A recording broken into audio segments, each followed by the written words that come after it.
विषय होता है उससे संबंधित लोगों को जोड़ करके और एक चिंतन करके और रिकॉर्डेड लोगों तक अपनी बात को एक अवेयरनेस प्रोग्राम के तहत और एक्शन प्लान के तहत हम पहुंचाने की कोशिश करते हैं।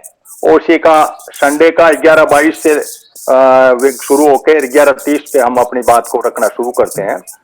आज का विषय जो है कि कॉन्फ्रेंस ऑफ पार्टीज, पार्टीज यानी जितने देश थे 120 देश ग्लासगो में इकट्ठे हुए और ये 26वां कॉन्फ्रेंस ऑफ पार्टी है जिसने 31 तारीख से लेकर के 12 तारीख तक अपना कुछ कार्यक्रम किया और वहां पे चिंतन मंथन किया। तो हर सेक्टर में किया इन्होंने, कृषि पे भी किया, पशुओं पे भी किया, बाकी जितने भी एनवायरमेंट से संबंधित एस्पेक्ट है उन पे सब पे अपने अपने व्यूज रखे और अंतोतगत्वा 12 तारीख को इन्होंने कुछ डॉक्यूमेंट जारी किया और उस डॉक्यूमेंट को फिर उसमें हम लोग उसमें विश्लेषणात्मक रूप से लेंगे।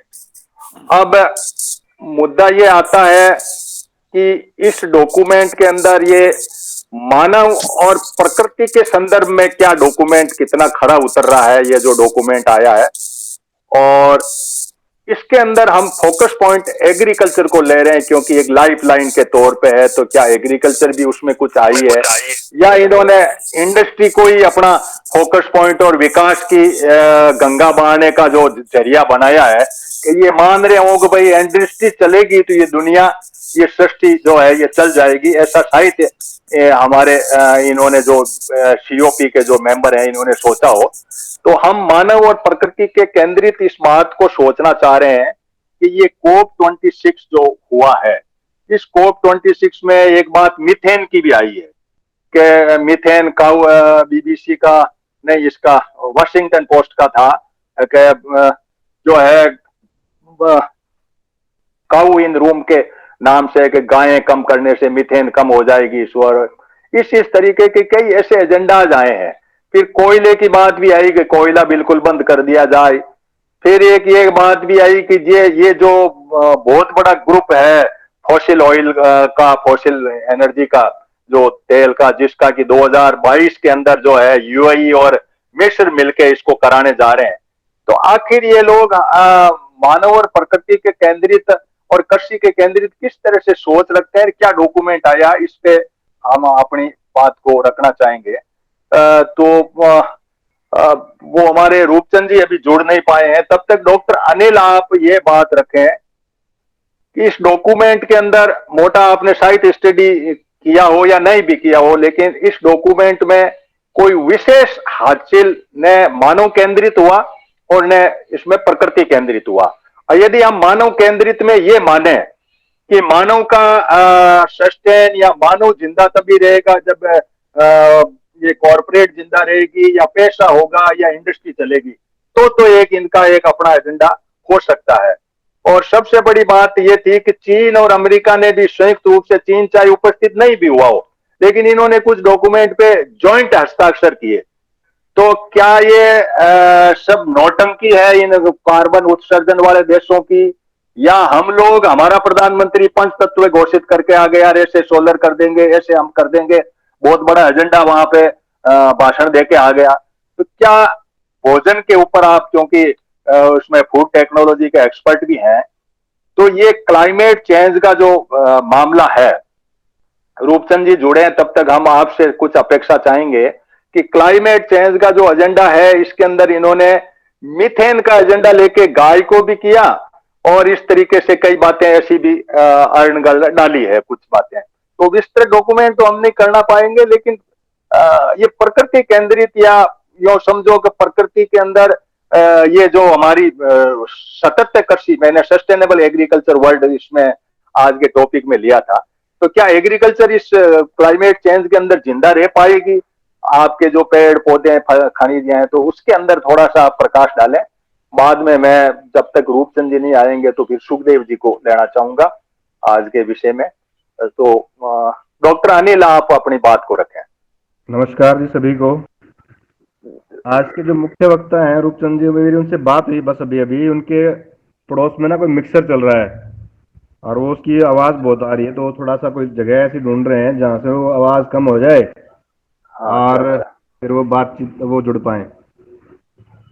तो जो इतनी देर में मैं पहले भी इस बारे में बहुत बार बात करते हैं हम, और इस बार फिर से मैं आपको एक इस बारे में बताना चाहूंगा थोड़ा सा, कि जो प्रकृति है, प्रकृति ने दिया है हमें प्राकृतिक रूप से, उसमें एक भोजन जो है, जो सूर्य एक ऊर्जा का स्रोत रहा है हमेशा, जिसने कि भोजन जो बहुत अच्छा बनाया है, तो उसमें धीरे धीरे जो बदलाव आ रहा है, चाहे वो किसी भी तरह से आ रहा हो, बेशक हम अपनी बहुत ज्यादा वाहनों की संख्या बढ़ा ली, हमने इंडस्ट्री का पॉल्यूशन बढ़ा लिया हो, या कुछ ऐसे कारखाने लगा इसमें लगा लिए हों, उद्योग जो, जैसे कोयला से हम बिजली बनाते हैं, एक वो लगा लिया, उसको उद्योग ही बोलेंगे हम। अगर वो लगा लिए हैं संयंत्र इस तरह के, तो उससे इस पर्यावरण के अंदर तापमान की वृद्धि हुई है, और इस तापमान वृद्धि की वजह से, और साइकिल चेंज हुआ है, देखिए आप इसमें, इस साइकिल चेंज का आपको इम्पैक्ट जो है आपके खेत में बहुत आसानी से आप ढूंढ सकते हैं।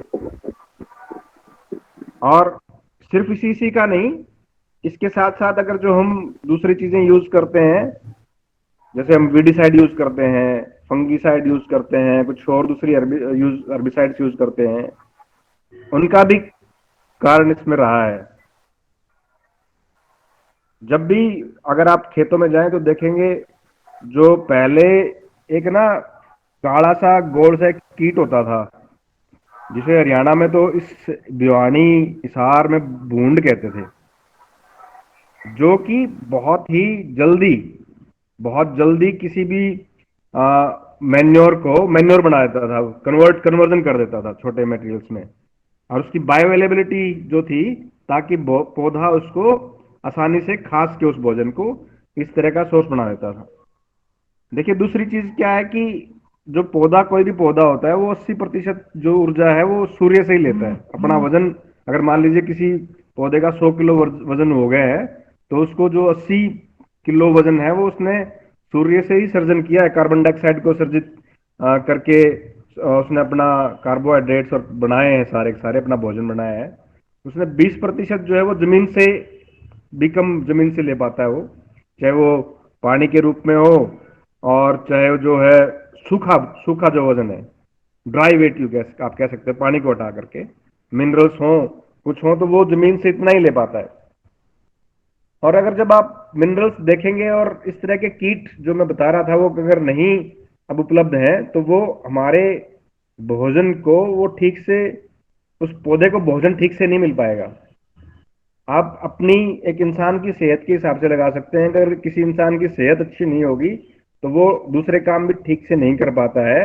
इसी तरह से अगर पौधे की सेहत ठीक नहीं होगी, हेल्थ ठीक नहीं होगी, तो उसके ऊपर जो ग्रेन्स लगेंगे, या कुछ खाने के लिए कोई फ्रूट्स लगेंगे, वो भी उतने सेहतमंद नहीं होंगे, और वो अल्टीमेटली हमारी सेहत को, हमारे न्यूट्रिशन को, हमारे उसको इम्पैक्ट करेगा, उसके ऊपर एक प्रभावित करेगा उसको हर तरह से।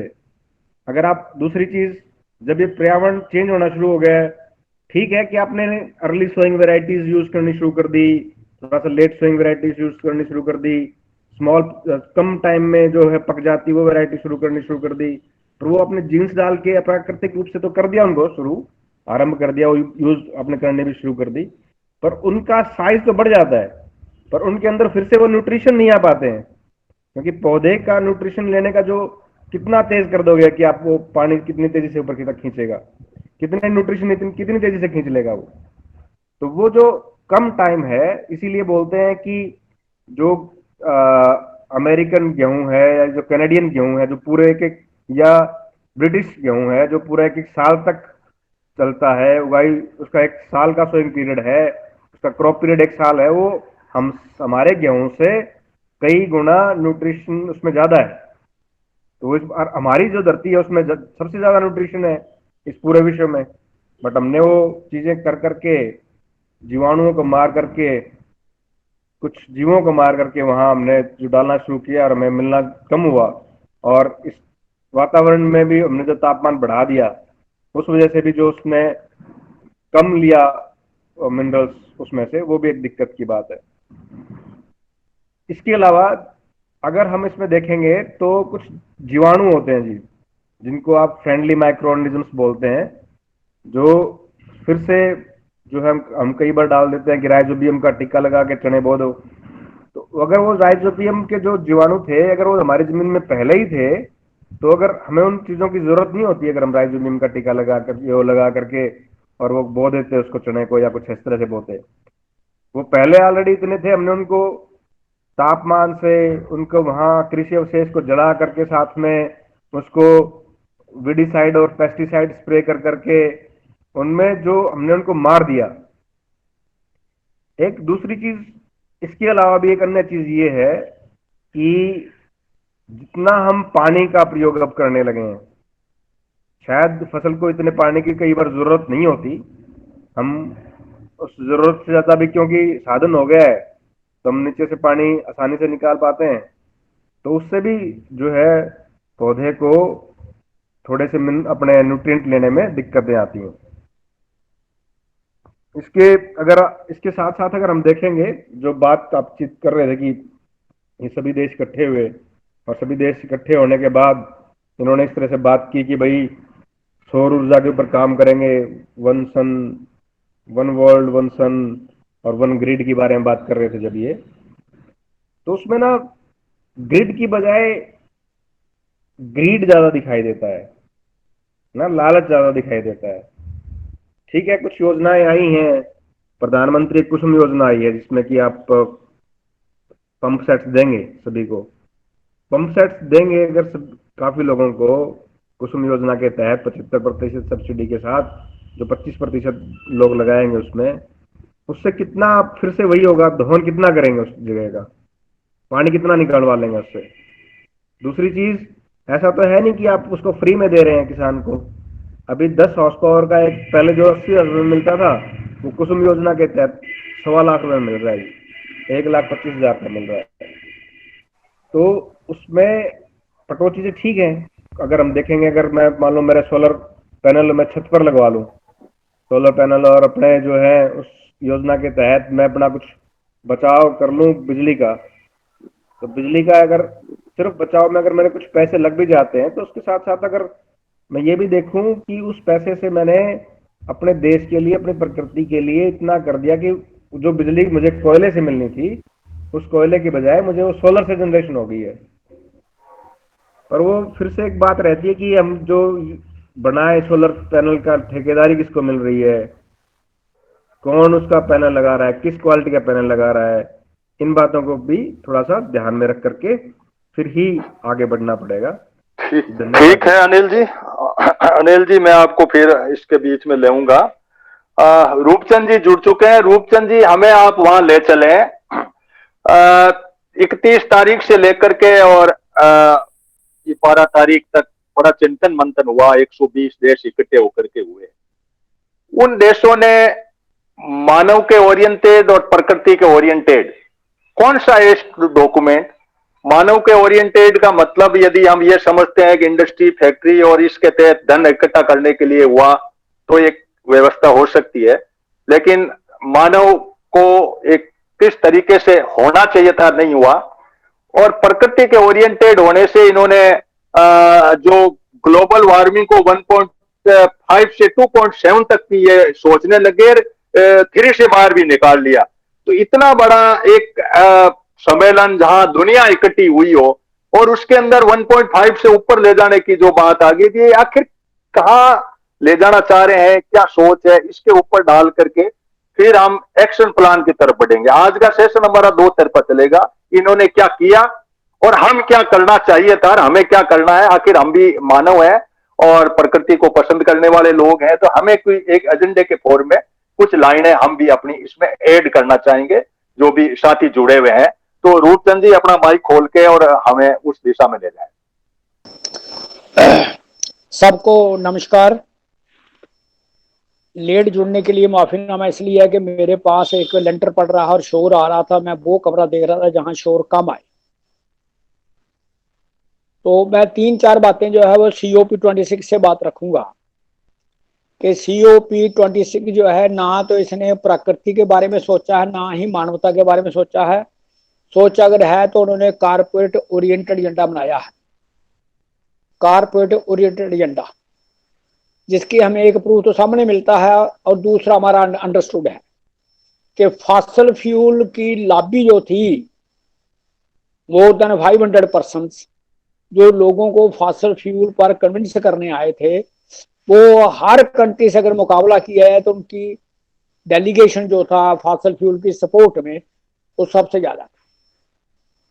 ऐसे ही वहां पर न्यूक्लियर लॉबी भी आई थी, ऐसे ही वहां पर वेपनरी लॉबी भी आई थी। तो ये सारी लॉबियों ने आकर के उसको ऐसा डायरेक्शन दी है जिससे टोटल डायरेक्शन जो है वो दोबारा कारपोरेट की तरफ चली गई और उन्होंने फैसला भी यही किया है कि जिसको वो 12 दिन में तकरीबन 10 दिन लगातार चाइना को कोस रहेगा, चाइना एबसेंट है, ये है वो है। और चाइना और रशिया ने, सॉरी चाइना और अमेरिका ने मिलकर के जो ड्राफ्ट पेश किया है उसके सारे 12 पॉइंट और वो 12 पॉइंट सारे बताते हैं कि ये सारे को डायरेक्शन दे रहे हैं टुवर्ड कारपोरेट एजेंडा की तरफ, जिसमें टेम्परेचर तो 1.5 बढ़ाने का फैसला किया है और जो 1.5 पर नहीं रुकेगा वो चला जाएगा 2.7 तक। और इसमें जो गैसें पोल्यूशन करने वाली हैं जैसे सल्फर डाइऑक्साइड है और जो नाइट्रोजन ऑक्साइड है, पोल्यूशन में तो ऐड करती हैं ये, मगर ये इनका कूलिंग इफेक्ट है। अगर इनको माइनस कर दो टेम्परेचर चला जाता है 3.5-4। इसका मतलब यह है कि धरती को बुखार चढ़ा करके ये मानव जाति जीव जंतु को खत्म करके और खुद भी खत्म हो जाएंगे। ये इनका एजेंडा इनको जहां ले जा रहा है। एक बात तो ये है।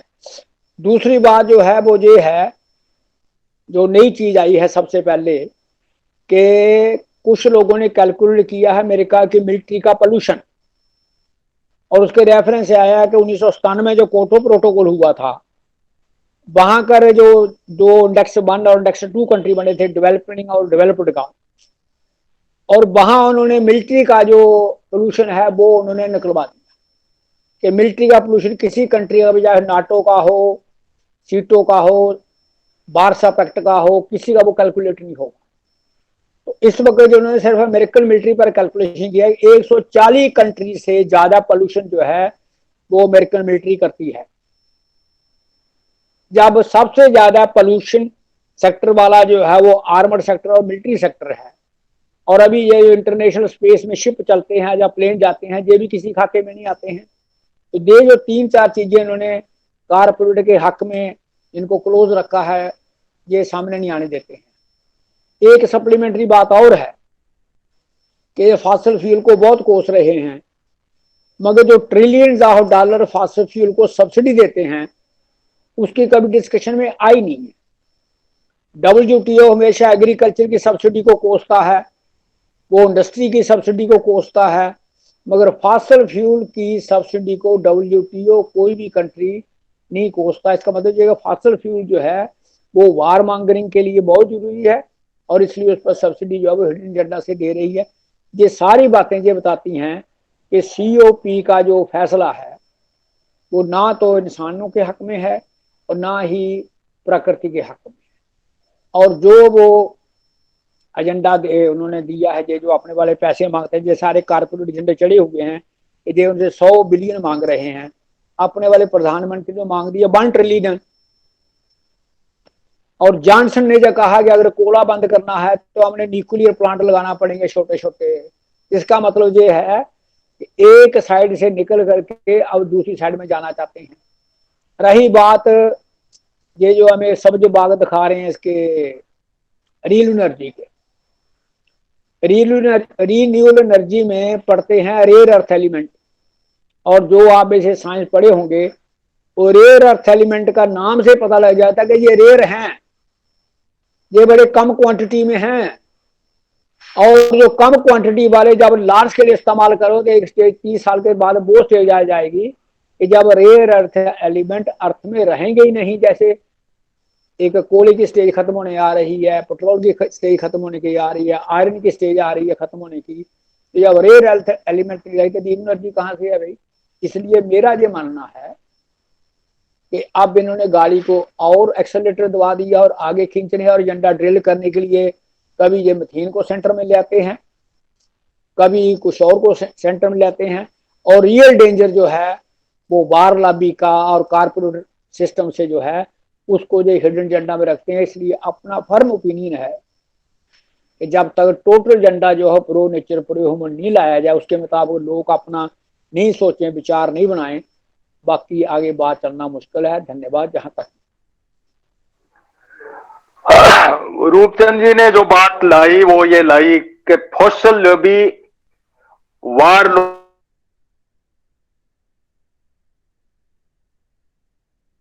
तो इसके अंदर एग्रीकल्चर लॉबी भी वहां उपस्थित थी। 12 दिन के अंदर मैंने एग्रीकल्चर वालों का भी पढ़ा। तो एग्रीकल्चर लॉबी इतनी कहते सुस्त रही कि जो बहुत लाइफ लाइन है इसमें मानव की जिंदा रखने की, प्रकृति के अंदर बहुत बड़ा एक वेटेज है। तो ये जो लॉबी है, तो कार्बन वाला तो इन्होंने कह दिया कि कोयले को तो आप कर दो, लेकिन जो फॉसिल लॉबी के अंदर पेट्रोल कार ये जितने देश थे इन्होंने बड़ा झमेला किया। एग्रीकल्चर वालों के लिए इस पूरे डॉक्यूमेंट के अंदर मैंने कई बार खंगालने की कोशिश की। हमारे इस सेशन के अंदर आप और डॉक्टर अनिल जुड़े हुए, ये फूड से जुड़े हुए, आप एग्रीकल्चर से जुड़े हुए। आखिर ये COP26 pro human pro nature और एग्रीकल्चर के तहत यदि हम इस बात को फोकस करें कि क्या इसमें कोई ऐसी, इसमें मिथेन वाला पॉइंट रूपचंद जी या आप उसको टच करना, उसके अंदर गाय को भी कटघरे में खड़ा किया है काउ इन रूम के अंदर। तो आखिर ये कहां कौन सा डॉक्यूमेंट बना है एग्रीकल्चर के पॉइंट ऑफ व्यू से? प्रो कॉर्पोरेट भी है, ये प्रो फॉसिल लॉबी भी है, प्रो वार लॉबी भी है, लेकिन प्रो एग्रीकल्चर लॉबी नहीं है। तो ये फिर कैसे ये डॉक्यूमेंट क्या कर पाएंगे हम? इस बात पे थोड़ा आप प्रकाश डालें सुखदेव जी। सभी को मेरा नमस्कार। पहली बात तो ये है कि जो COP26 थी, इसका जो मेन ऑब्जेक्ट इन्होंने रखा था वो ये था कि हम प्री इंडस्ट्रियल फेज से बाद मतलब 1.5 डिग्री सेंटीग्रेड जो टेम्परेचर है उससे ज्यादा नहीं होने देना, ये इसका मेन मकसद था, जिसको ये अचीव करने में बुरी तरह फेल हो गया। क्योंकि जो एक्सपर्ट लोग थे उन्होंने ये बताया था कि 2030 तक अगर हमारा जो कार्बन फुटप्रिंट जिसको ये बोल देते हैं कि वो 2.3 टन प्रति व्यक्ति सालाना रहेगा, तो हम ये मतलब अपना टारगेट है जो वो अचीव कर पाएंगे। दो ऐसे इंस्टीट्यूशन ने जिसको SEI भी बोला जाता है, स्टॉकहोम एनवायरनमेंट इंस्टीट्यूट, और एक IEEP बोला जाता है, institute for European environmental policy. इन दोनों ने ये बात कही थी कि अगर हम फुटप्रिंट को 2.3 टन प्रति व्यक्ति सालाना 2030 तक लाने में कामयाब हो सकते हैं, तो हो सकता है कि हम इसको 1.5 डिग्री पे रोकने में कामयाब हो जाए। नहीं तो फिर कुछ कह रहे हैं 2.4 जाएगा और कुछ कह रहे हैं 2.7 तक तो चला ही जाएगा। तो इसमें मैं आपको एक इंटरेस्टिंग डाटा बताना चाहता हूं कि इन दो इंस्टीट्यूशन जिनकी मैं ऊपर बात की है, उन्होंने कहा था कि 1% दुनिया के जो अमीर हैं, जैसे अब तो कई बार ये मतलब गल्फ चौदह हो जाती है ना कि आदमी कर रहा है, मानव कर रहा है, तो उन्होंने कहा कि उन्होंने एक डाटा इकोनॉमिक बेसिस पे हमारे सामने पेश किया है। वो इकोनॉमिक बेसिस पे क्या किया है कि 1% जो दुनिया के अमीर हैं उनका 1990 में पर पर्सन पर ईयर कितना कार्बन फुटप्रिंट था और 2030 तक वो कितना जाएगा। उन्होंने कहा कि 1990 में 1% जो अमीर थे उनका 56 टन पर person per year carbon footprint था। जो 70 टन प्रति व्यक्ति प्रति पर्सन प्रति ईयर हो जाएगा 2030 तक। अब थोड़ा इसको और आगे थोड़ा लो, अगर जो ऊपरले 10% है जिसमें जो 1% भी आ जाते हैं, ऊपरले 10% अमीर हैं, वो उनका 1990 में 21 टन पर पर्सन पर ईयर था कार्बन फुटप्रिंट, और 2030 तक भी वो कह रहे हैं कि 21 टन ही रहेगा। जो आ गया मिडिल क्लास, जो 40% है दुनिया की, उनका 1990 में था 4.4 टन पर पर्सन पर ईयर, और वो 2030 तक जाएगा 4.8 टन पर पर्सन पर ईयर। और इससे सबसे इंटरेस्टिंग बात ये है कि जो निचले वाले हमारे जैसे गरीब लोग हैं 50%, जो ऊपरले वाले तो हो गए ना, ये 10% ऊपरले अमीर और 40% मध्य वर्ग, ये 50 हो गए। जो निचले गरीब 50% रह गए हैं, इनका 1990 में 0.68 टन पर person per year carbon footprint था, और जो 2030 तक 0.81 टन तक चला जाएगा पर पर्सन पर ईयर। अब देखो कि अगर आपने 1.5 डिग्री तक लेकर जाना है तो आपको 2.3 टन पर पर्सन पर ईयर पे आना पड़ेगा। लेकिन 50% लोग वो हैं जो मतलब जिनका 0.25 टन नहीं था 90 में, और 1 टन 30 तक भी नहीं जाएगा।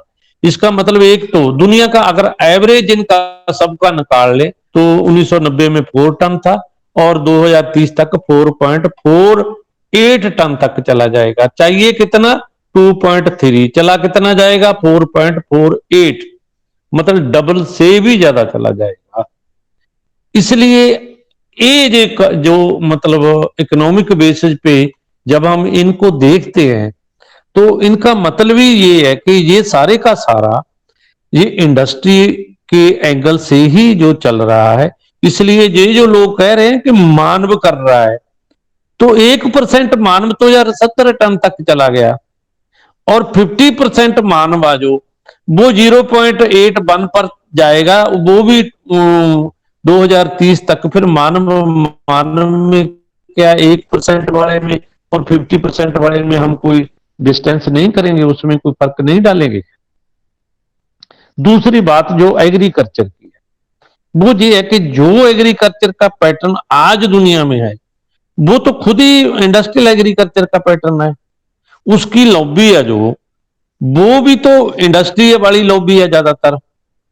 इसलिए वो क्या कह सकते हैं कि वो उससे अलावा उससे ज्यादा तो उन लोगों ने मतलब कुछ शोर वहां डाला है जिनकी रेजिस्टेंस को खतरा है, जो मतलब टापुओं में रहने वाले, समुद्र में रहने वाले लोग हैं, या समुद्र के किनारों पे बसे हुए लोग हैं।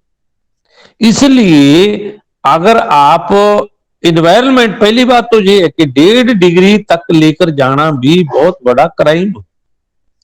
1.5 डिग्री तक अगर ये चला जाएगा तो मतलब मेरे को ये लगता है, मेरा पर्सनल मतलब जो ओपिनियन है वो ये है कि 2030 तक ही एग्रीकल्चर की बहुत खस्ता हालत तो हो जाएगी और हमारा फूड सिक्योरिटी खतरे में चला जाएगा।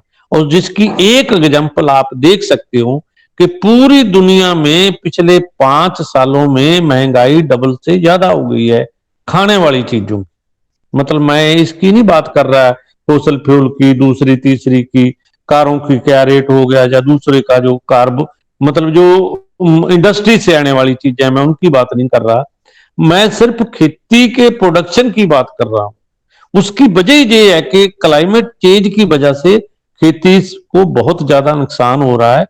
जैसे डॉक्टर अनिल जी ने बोला ना कि आप ज्यादा गर्मी सहन वाली फसल लगा लोगे, आप थोड़ा कम मतलब पीड़ में पकने वाली फसल लगा लोगे, आप ये कर सकते हो। लेकिन जब फसल पक गई तब मौसम खराब हो गया, हमने मूंग लगा लिया और मूंग पक गया, मोठ लगा लिया, मोठ पक गया, उस समय बारिश आ गई, तो उसमें मतलब जो कह रहे हैं ना कि ये क्लाइमेट रेजिस्टेंस कुछ क्रॉप्स हैं, वो कैसे रेजिस्ट करेगी, वो तो खराब होएगी वही। और इस बार झारखंड में, महाराष्ट्र में और मतलब ये कुछ एरिया ऐसा है, मध्य प्रदेश का भी कुछ एरिया है, उसमें बहुत ज्यादा क्रॉप इसी तरीके से खराब हुई कि जब फसल पक के तैयार होगी तो वहां बहुत ज्यादा रेनफॉल होगी, और वो रेनफॉल हुई क्लाइमेट चेंज की वजह से। इसलिए ये जो हमारी बात है, जो हम कहना चाहते हैं, वो ये कहना चाहते हैं कि पहली बात तो ये है कि पहले तो इन्होंने स्टार्टिंग से इस बात पे किया था कि हम फॉसल फ्यूल को की जो मतलब बर्तन है इसको जीरो करो, इसको बंद करो, और लास्ट में ये करते करते जो लास्ट डॉक्यूमेंट आया उसमें जो इन्होंने कह दिया कि नहीं, इसको कम करने की ट्राई करो। और ट्राई के बारे में भी नेक्स्ट डे इन्होंने मांग लिया अब तो, कि आप कितनी कितनी कर सकते हो, आपका क्या प्लान है वो हमारे को भेज दो। और उस प्लान में से ये मतलब क्लाइमेट चेंज रुकने वाला नहीं है। जहां तक मीथेन की बात है, मीथेन ये है कि यार ये धुआं, मतलब एक बात तो हमें माननी पड़ेगी कि मीट का कारोबार जैसे जैसे बढ़ रहा है, तो जो मतलब मांस वाले जानवर हैं, जो ज्यादा मांस देते हैं, उनका मतलब प्रोडक्शन बढ़ गया है। वैसे तो ओवरऑल तो अगर आप कैटल की बात करोगे, ओवरऑल कैटल तो 50% के करीब कम हो गए, चाहे वो जंगल के थे, चाहे वो पालतू दूध देने वाले थे। लेकिन कौन से कैटल की मतलब जो नंबरिंग है वो बढ़ रही है, वो मीट वाले कैटल की नंबरिंग बढ़ रही है, जिससे ये कह रहे हैं कि मीथेन आ रही है। मीथेन और मतलब हमारे जो जब फॉसल फ्यूल जलाते हैं, खास करके कारों वगैरह से, इसमें भी निकलता है। और ज्यादातर जो मीथेन निकल रहा है वो है हमारा जो सॉलिड वेस्ट है शहरों का, उससे। क्योंकि मीथेन उस समय ज्यादा निकलता है जब कोई चीज सड़ती है, गलती है, और कई बार हमारी मिसहैंडलिंग से ही अनाज भी सड़ जाता है, वो भी मीथेन पैदा करता है। और जो सॉलिड वेस्ट है शहरों का, आप दिल्ली का देखो ना, कितने कितने बड़े पहाड़ बन गए उधरली साइड, और वो सारे का सारा सॉलिड वेस्ट है जो उसमें ज्यादातर आप उसके पास में जब भी वहां से क्रॉस किया है वहां आग लगी ही होती है, क्योंकि वहां मीथेन बहुत है, इसलिए आग उसको ज्यादा लगती है। इसलिए जब तक आप जो शहरों का सॉलिड वेस्ट है जो उसका प्रॉपर मैनेजमेंट नहीं करोगे और लोगों को इसकी प्रॉपर अवेयर नहीं करोगे, तो ये तो सिर्फ डिल्यूट करने का इशू है कि कार्बन CO2 तो नहीं, हम एमिशन तो नहीं कम करेंगे, हम मीथेन को करने की ट्राई करते हैं। ये यार मीथेन इतना सीरियस नहीं है मसला जितना सीरियस मसला CO2 एमिशन का है। इसलिए CO2 एमिशन 1% सबसे ज्यादा कर रहा है, ऊपर 10% है जो वो सबसे ज्यादा कर रहा है। क्या क्या हम सोच सकते हैं कि वो अपना लाइफ स्टाइल चेंज कर सकते हैं और अपना इंडस्ट्री का सिस्टम चेंज कर सकते हैं? और ये जो CO2 को कम करने का इनके पास सिर्फ टेक्नोलॉजिकल एक ही मैयर है कि ऐसी ग्रीन टेक्नोलॉजी ले आओ, ऐसी फ्रेश टेक्नोलॉजी ले आओ। भैया कोई ऐसी दुनिया में टेक्नोलॉजी नहीं है जो आपको कार्बन एमिशन से निजात दिला दे। वो आपको नेचुरल सिस्टम से ही करना पड़ेगा, उससे आपको जंगल भी बढ़ाना पड़ेगा। जैसे ब्राजील ने कह दिया कि नहीं यार, हम तो जंगल काटेंगे और खेती करेंगे, नहीं हमारे को पैसा दो, नहीं तो फिर हम भूख से मर जाएंगे। इसलिए ये जो अमेजन का जंगल है, जिसमें ब्राजील में काफी बड़ी मात्रा में वो आता है, वो तो जंगल काटने पे तो कोई मतलब वो लग ही नहीं ना रहा, और नया जंगल लगाना तो बात हो रही है कि नए जंगल लगाएंगे। पहली गल तो जंगल यार नेचर लगाती है, आदमी लगा ही नहीं सकता। आदमी कोई मोनोकल्चर के पेड़ तो लगा सकता है, जंगल बनाना बड़ा मुश्किल काम है, इसमें सदियां सदियां लग जाती है। इसलिए जो COP26 है, मैं अपनी बात को यहां विराम देता हुआ ये कहना चाहता हूं कि ये लोगों के साथ फ्रॉड हुआ है। सिर्फ एक ही काम की बात आई है कि लोगों को कुछ अच्छे फैक्ट कुछ लोगों ने दिए हैं, और कुछ NGO ने वहां ठीक तरीके से थोड़ा शोर शराबा भी किया है, जिससे लोगों में कोई ना कोई अवेयरनेस बढ़ी है कि ये इशू है, इस पे ठीक तरीके से हमें सोचना चाहिए। वैसे ये पूरी तरह फ्लॉप और लोगों को धोखा देने में ये COP26 है वो कामयाब हो गया है। शुक्रिया। बहुत बहुत धन्यवाद सुखदेव जी। मैं तो वैसे आज में आपको एक और जोड़ना चाहूंगा जो सागरधारा ने जो बात रखी थी, 50% लोग का जो कार्बन फुटप्रिंट की बात अपन कर रहे हैं, तो मेरे ख्याल से ये माइनस में हो सकता है, 0.68% भी नहीं है, क्योंकि फसलें उगाते हैं 50% लोग तो एग्रीकल्चर से जुड़े हुए लोग हैं या मजदूरी करते हैं, तो उन बेचारों के तो 0.68 पता नहीं कैसे जोड़ किए इन्होंने। मैं उसमें सोचता हूं कि ये शायद है ही नहीं। ये धुआं फैलाने वाली दुनिया अलग है और धुएं को सोख करके और इस पृथ्वी को जो सुधारने वाली दुनिया अलग है। अब मैं मनाराम जी के पास जाना चाहूंगा। मनाराम जी, जैसा कि इसमें मैं हेलो हेलो हाँ मैं इसमें हाँ हाँ एक बात ऐड करना चाहता हूँ आप वाली बात में। वो हाँ यही कहना चाहता हूँ कि ये जो जोड़ते हैं ना, हमारे 50% लोगों में जो खेती करते हैं, वो जोड़ते हैं कि जो हाँ इनपुट्स हम यूज करते हैं, कोई फर्टिलाइजर करते हैं, इंसेक्टिसाइड, पेस्टिसाइड, या इंडस्ट्री से जो इनपुट्स लेकर आते हैं, वो इनपुट्स जो जितना हम एग्रीकल्चर में यूज करते हैं वो हमारे हिस्से में डाल देते हैं, नहीं खेती और जब वो हमारे हिस्से में डाल देते हैं तो हमारा इतना बढ़ जाता है। हाँ, बाकी तो खेती करते हैं तो हमारा तो कार्बन सिंक करते हैं। हम तो हाँ सवाल ही वो नहीं, तो है, माइनस वो में तो हैं हम। है। हाँ हाँ हम तो इस पृथ्वी को बचा के बैठे हैं। ये बात हम जो लोग आगे एक्टिविस्ट के तौर पे, एनवायरमेंट के तौर पे, या जो भी ग्रुप सोचने वाले हैं, इसको बात को पुरजोर शब्दों से कहना पड़ेगा कि हम वो लोग हैं जो इस पृथ्वी को सजाए हुए हैं, बचाए हुए हैं। इस मानव प्रकृति को हम संरक्षित रख रहे हैं। 0.68 का मैं कह रहा हूं बहुत माइनस है, ताकि इनका कोटा थोड़ा पूरा हो रहा है, ये यहाँ बात टिकी हुई है। और कार्बन का क्रेडिट मिलने की भी बात, 4 लाख करोड़ तक के डेटा जब आए हैं सागरधारा के कई वैज्ञानिकों के, तो वो चीजें हैं। अब मनाराम जी, मैं आपको एक बात पे ले जाना चाहूंगा कि मोदी गवर्नमेंट ने 35 फसलें ऐसी थी जो क्लाइमेट को सहन करेगी, जिसपे अपना आप थे, उपस्थित नहीं था, एक सेशन हमने लिया था पूरा, कि हमने ये 35 फसलें, डॉक्टर अनिल कहीं मिस हो रहे हैं वरना तो मैं अनिल को ही लेता, उनको हमने काफी डिस्कशन हुआ, हैदराबाद में इसका सेंटर भी है। और इन्होंने ये कहा कि हम 35 फसलें ऐसी ले रहे हैं जो न्यूट्रिएंट तो देगी से देगी, जो ये हमारा जो है, तो वो तो है ही, लेकिन उसके अंदर हम 35 फसलों के अंदर हम इस तरह से सोच रहे हैं कि क्लाइमेट को भी वो फेस करेगी। एक तो ये मुद्दा हमारे देश में आया था, क्लाइमेट को 35 फसलों का एक आया था। एक आप एक एडवोकेट के तहत और एनजीटी और वहां भी अपनी बहुत दखल दे चुके हैं।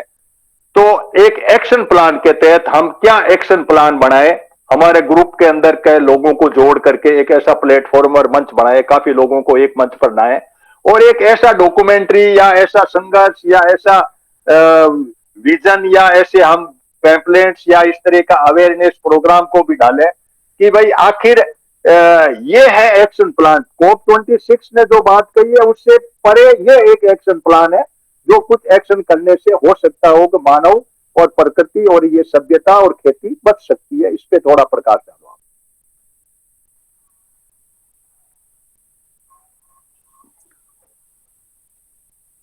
हेलो। मनाराम जी। हाँ हाँ साथियों, नमस्कार। सुखदेव जी ने और रूपचंद जी ने काफ़ी ढंग से और तथ्यों के आधार पर सारी बात को एक्सप्लेन किया है। COP26 का जो उनका जो ड्रामा था वो ड्रामा पूरी तरह से, और अखबारों ने भी लिखा है और कई जो संगठन थे और कई वैज्ञानिकों ने भी इसको किया, पूरी तरह से विफल है ये। और हमारे प्रधानमंत्री जो करके आए हैं वो मतलब पूरी तरह से सुसाइडल है। मतलब प्रधानमंत्री के 5 जो कदम बता रहे हैं वो सुसाइडल है। हमारे तो सब कॉन्टिनेंट के लिए है, ये पूरी दुनिया के लिए भी है। जब पूरी दुनिया में स्टेज ये आ चुकी है कि पूरे बायो लाइफ को, जीव जगत को ही खतरा आ गया है, और जो मिटिगेशन और वो दूसरा कौन सा टर्म है जिसको काम में लेते हैं, तो एडेप्टेशन, ये दोनों जो एजेंडे हैं वो कोई मतलब इनका जो मिटिगेशन और एडेप्टेशन वाला जो बचाव का है, जब आपने कदम सारे ऐसे उठाए तो मिटिगेशन और एडेप्टेशन का कोई मीनिंग नहीं रह जाएगा। तो ये सारे के सारा बात ये है कि जो फुल फ्लेज हम ये मानते हैं कि nature human centric people's movement का जो एजेंडा है, उस एजेंडे को हम पुख्ता मानते हैं और उस एजेंडे को फुल फ्लेज सभी संगठन, सभी साथी उसको अंडरस्टैंड करने की कोशिश करें और लोगों में ले जाने की जरूरत है ऊपर से नीचे तक, ताकि ये इस एजेंडे की बिना कोई बात बन नहीं सकती। जो आर्मामेंट का जो मामला है वो अब बढ़ चढ़ के हो रहा है। जापान, अमेरिका, रशिया, भारत, चीन, सारे देश मतलब बढ़ चढ़ के जब उस तरफ जा रहे हैं और हमारे यहाँ तो कारखाने खुल रहे हैं हथियारों के, और पूरा देश इंडस्ट्रियल कॉरिडोर में जा चुका है। और जो कदम उठाए इन्होंने, मतलब थोड़े बहुत भी बचाव के जो पहले के जो एक्ट थे उनको और इन्होंने ढीला कर दिया है। तो ये सारी की सारी बकवास जो करके आया है बहुत ही दोगला, वहाँ कुछ कहता है यहाँ दूसरे दिन आकर के क्या भाषण देता हो। तो ये सारी बातें समझने की है और जो एजेंडा है nature human centric people's movement का, उसको अंडरस्टैंड करने की कोशिश करें और इसको हम सारे मिल करके लॉन्च करें। और जो साथी अलग अलग मुद्दों पे काम कर रहे हैं, खेती बाड़ी के बारे में, जैसे डॉक्टर अनिल ने भी जो बोला था वो काफ़ी उपयोगी है और उन्होंने जो फसलों के बारे में जो बताया है। तो अब ये सवाल ये है कि मतलब जो वैकल्पिक एजेंडा है खेती का है या उद्योगों का है या दूसरे लोगों के जीने का लाइवलीहुड का है, तो ये सारा वैकल्पिक एजेंडे को लॉन्च किए बिना कोई बात पार नहीं पड़ सकती। और बाकी ये तो मौत की तरफ ले जा रहे हैं सीधा सीधा, ये तो पूरी तरह से साबित हो रहा है। चलो मैं अब घनश्याम जी को लेने के पहले रूपचंद जी मैं आपको वापस लेना चाहूंगा कि इसके अंदर नहीं, चीन और अमेरिका का जो डॉक्यूमेंट आया इसके बारे में थोड़ा हमें बताएं कि भाई इन्होंने चीन वहां गया नहीं है, चलो इनकी एक खुद की देश में इनके चुनाव वगैरह इनको था और इस कारण से शी जिनपिंग नहीं गए, लेकिन ये इन्होंने क्या ऐसा डॉक्यूमेंट दिया जो इस COP26 के अंदर कोई क्या किस तरह की कोई बात कही है? रूपचंद जी। हाँ, इनमें से मैंने 4 पॉइंट जो है वो मेन चुने हैं बात करने के लिए। ऐसे तो उसके 12 पॉइंट हैं, तो उसमें सब साथी बोल भी हो जाएंगे। और 4 में से अगला पॉइंट जो है उसको मैं लोकल लेवल पे ही आपको एक्सप्लेन कर देंगे। पहला उन्होंने ये रखा हुआ है कि 1.5 डिग्री मेंटेन करने के लिए आप सब लोग इकट्ठे होकर के काम करो। लिखा हुआ है secure global net zero by needs all countries. ठीक। अब इसमें क्वेश्चन ये है कि प्री इंडस्ट्रियल पीरियड से 1.5 डिग्री अर्थ को बुखार चढ़ाने का फैसला किसने किया है? जिस लॉबी ने, जिस सरकारों ने, जिन पॉलिटिशियन ने, जिन कारपोरेट ने, जिस सिस्टम ने ये 1.5 डिग्री टेम्परेचर रेज करने का फैसला किया है, वो बेसिकली एक मानवता और जीव जगत के खिलाफ अपराध और प्रकृति के खिलाफ अपराध कर रहे हैं। जब तक हम ये उंगली नहीं खड़ी करेंगे विचारों में कि ये अपराधी हैं, इन्होंने गॉड गिफ्ट टेम्परेचर को 1.5 डिग्री बढ़ाने का फैसला कर दिया है। They are criminal before the eyes of nature and criminal before the humanity coming. एक बात। दूसरा वो पॉइंट बताते हैं कि कम्युनिटी को राइजिंग टेम्परेचर के मुताबिक अडॉप्ट करो और नेचुरल हैबिटेट को बचाओ। अब ये बात पहले के उल्टा है कि जब आप टेम्परेचर 1.5 ले जाओगे तो ये नेचुरल हैबिटेट पोल बियर कैसे बचेगा? एक बात। और जो इक्वेटोरियल लाइन पर जो ज्यादा तापमान सहने वाले वो ज्यादा हीट में कैसे बच पाएंगे? और जो समुद्र में गर्मी पैदा होगी साइक्लोन से, कोस्टल लोग जो कैसे बच पाएंगे? इस दूसरा पॉइंट जो है वो पहले वाले से कंट्राडिक्टी करता है कि उनको अडॉप्ट करो। ये एक सब्ज बाग दिखाने वाली बात है। तीसरा सबसे खतरनाक है, वो ये कहता है कि फाइनेंस को मोबिलाइज करो, पैसा इकट्ठा करो, डेवलपिंग कंट्री को दे दो ताकि वो चुप रहें, ताकि हल्ला ना करे, शोर शराबा मत करे। और चौथा जो मेन इम्पॉर्टेंट है कि उन्होंने कहा कि हमको सबको इकट्ठा काम करना चाहिए। मतलब अमेरिका ने चाइना का जो बीगर मुसलमान का ह्यूमन वायलेशन का एजेंडा छोड़ दिया और एक एजेंडे पर आ गए।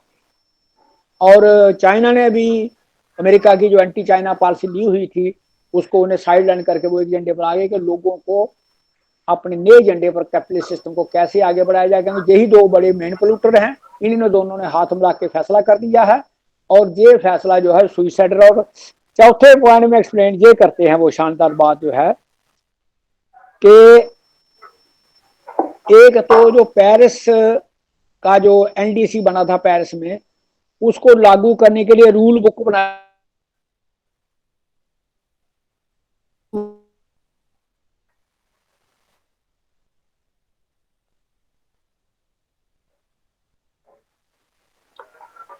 रूपचंद जी, आवाज आपकी चली गई, नेट में कोई प्रॉब्लम हो गई।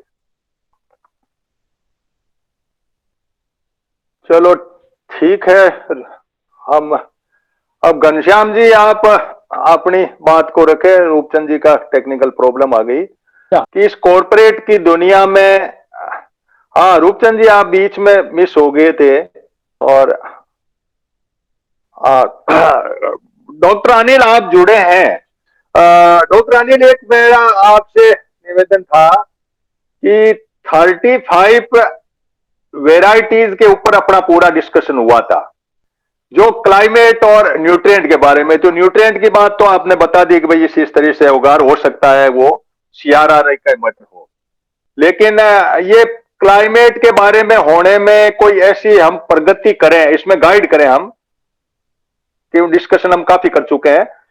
हैदराबाद वाली उस यूनिट से न्यूट्रिएंट वाली बात हो, लेकिन क्लाइमेट के मामले में आप क्योंकि CRRI के साथ अटैच्ड भी है और प्रोफेसर है, तो ये 35 जो फसलें हैं वो क्लाइमेट के मामले में, क्योंकि हम COP 26 का कर रहे हैं, एग्रीकल्चर का भी है, तो उसके अंदर कोई ऐसा कोई आप 1 मिनट में हमें गाइड करेंगे, हमें इस तरफ बढ़ना चाहिए, तो हमारी कुछ साथी लगे इस मामले में कि 35 ऐसी कौन सी क्रॉप है जो क्लाइमेट को रेजिस्ट करती है, रिलायंस करती है, और हम उनको बो सके, और पृथ्वी का टेम्परेचर यदि 1.5 बढ़ भी जाए तो हम उसको कुछ फसलें लेके जीव जंतु को जिंदा रख सके, मानव सभ्यता को। इसके बारे में थोड़ा सा बात डालें। देखिए, जो अभी थोड़े दिन पहले हमने डिस्कस किया था हनुमान राम जी की 35 वैरायटीज जो रिलीज की थी ICR ने, और ICR के जो कार्यक्रम में प्रधानमंत्री जी ने रिलीज की थी, और उनके बारे में जो बताया गया था कि वो हमारी न्यूट्रिशनल सिक्योरिटी और फूड सिक्योरिटी और एनवायरनमेंट चेंज में जो है फूड सिक्योरिटी और न्यूट्रिशन सिक्योरिटी को बनाए रखने में हमारी मदद करेंगी। देखिए, वो ऐसा ठीक है कि वो जैसे जैसे प्रगति हुई है लोगों की, उन्होंने अपनी अपनी वैरायटीज को डेवलप किया है, पर एक प्रक्रिया है जो लगातार चलती रहती है हर कृषि विश्वविद्यालय में, कि अपने जो साइंटिस्ट लगे रहते हैं कि कोई वैरायटी डेवलप हो जाए आज के, उसमें कोई लेट शोइंग वैरायटी या कोई नया कोई डिजीज, अगर नए डिजीज आ रहे हैं, कुछ ऐसा बीमारियां आ रही हैं, तो उनसे रेजिस्टेंट अगर कोई वैरायटी आती है तो, और थोड़ा सा उस वैरायटी का क्रॉप यील्ड बढ़ जाए, हमारी उपज जो बढ़ जाए, उस हिसाब से लगे रहते हैं हमारे जो वैज्ञानिक हैं सभी, हर इंस्टीट्यूट के। तो उसी श्रृंखला में वो वैरायटीज आई थी। हाँ ठीक है, उनको बाद में कहा गया कि भाई ये जो है हमें न्यूट्रिशन सिक्योरिटी देंगी, एनवायरनमेंट चेंज के साथ हमारी मदद करेंगी। और देखिए, पहले वैरायटीज अगर आती थी, मैं गेहूं की वैरायटीज की बात करूं तो हमारे पास 711 147 वैरायटीज होती थी, WH 711, WH 147, और RAJ जो राजस्थान में 1107 होती थी वैरायटी एक। तो ये वैरायटीज जो इनकी उपज प्रोडक्शन होती थी, वो होती थी लगभग 1 एकड़ में 35 से 40 मन के आसपास। अब वैरायटीज जो आ गई हैं, जो DW 142 आई है, कुछ इस तरह की वैरायटीज आई हैं जो 70 मन तक जो है, यानी कि आप लगा के चलो 25 क्विंटल तक पर एकड़ में प्रोडक्शन दे रही हैं। तो वो एक हाई यील्डिंग वैरायटीज तो आ रही हैं, बट फिर से वही बात रहती है कि अगर आप किसी चीज में किसी चीज से ले रहे हैं चीजें जमीन से, उस जमीन में भी उतने ही पोषक तत्व होने चाहिए उस पौधे को अप्लाई करने के लिए, तभी वो जो आप क्लेम कर रहे हैं कि ये वैरायटी में होगी, ये वैरायटी में ये चीज होगी, क्योंकि वो आसमान से तो गिर के उसमें आएगा नहीं ना, उसमें वो तो जब जमीन में होगा वो उसी में से लेके फिर ही उसका जो है उत्पादन हो पाएगा। तो इस तरह का जो कोई वैरायटी फिक्स नहीं है कि किसी एरिया के लिए कौन सी वैरायटीज हो, तो ताकि इस तरह की दोनों चीजें न्यूट्रिशन सिक्योरिटी और एनवायरनमेंट फ्रेंडली रहें, किसान ही चलो। रह सकता है एनवायरमेंट फ्रेंडली। धन्यवाद जी।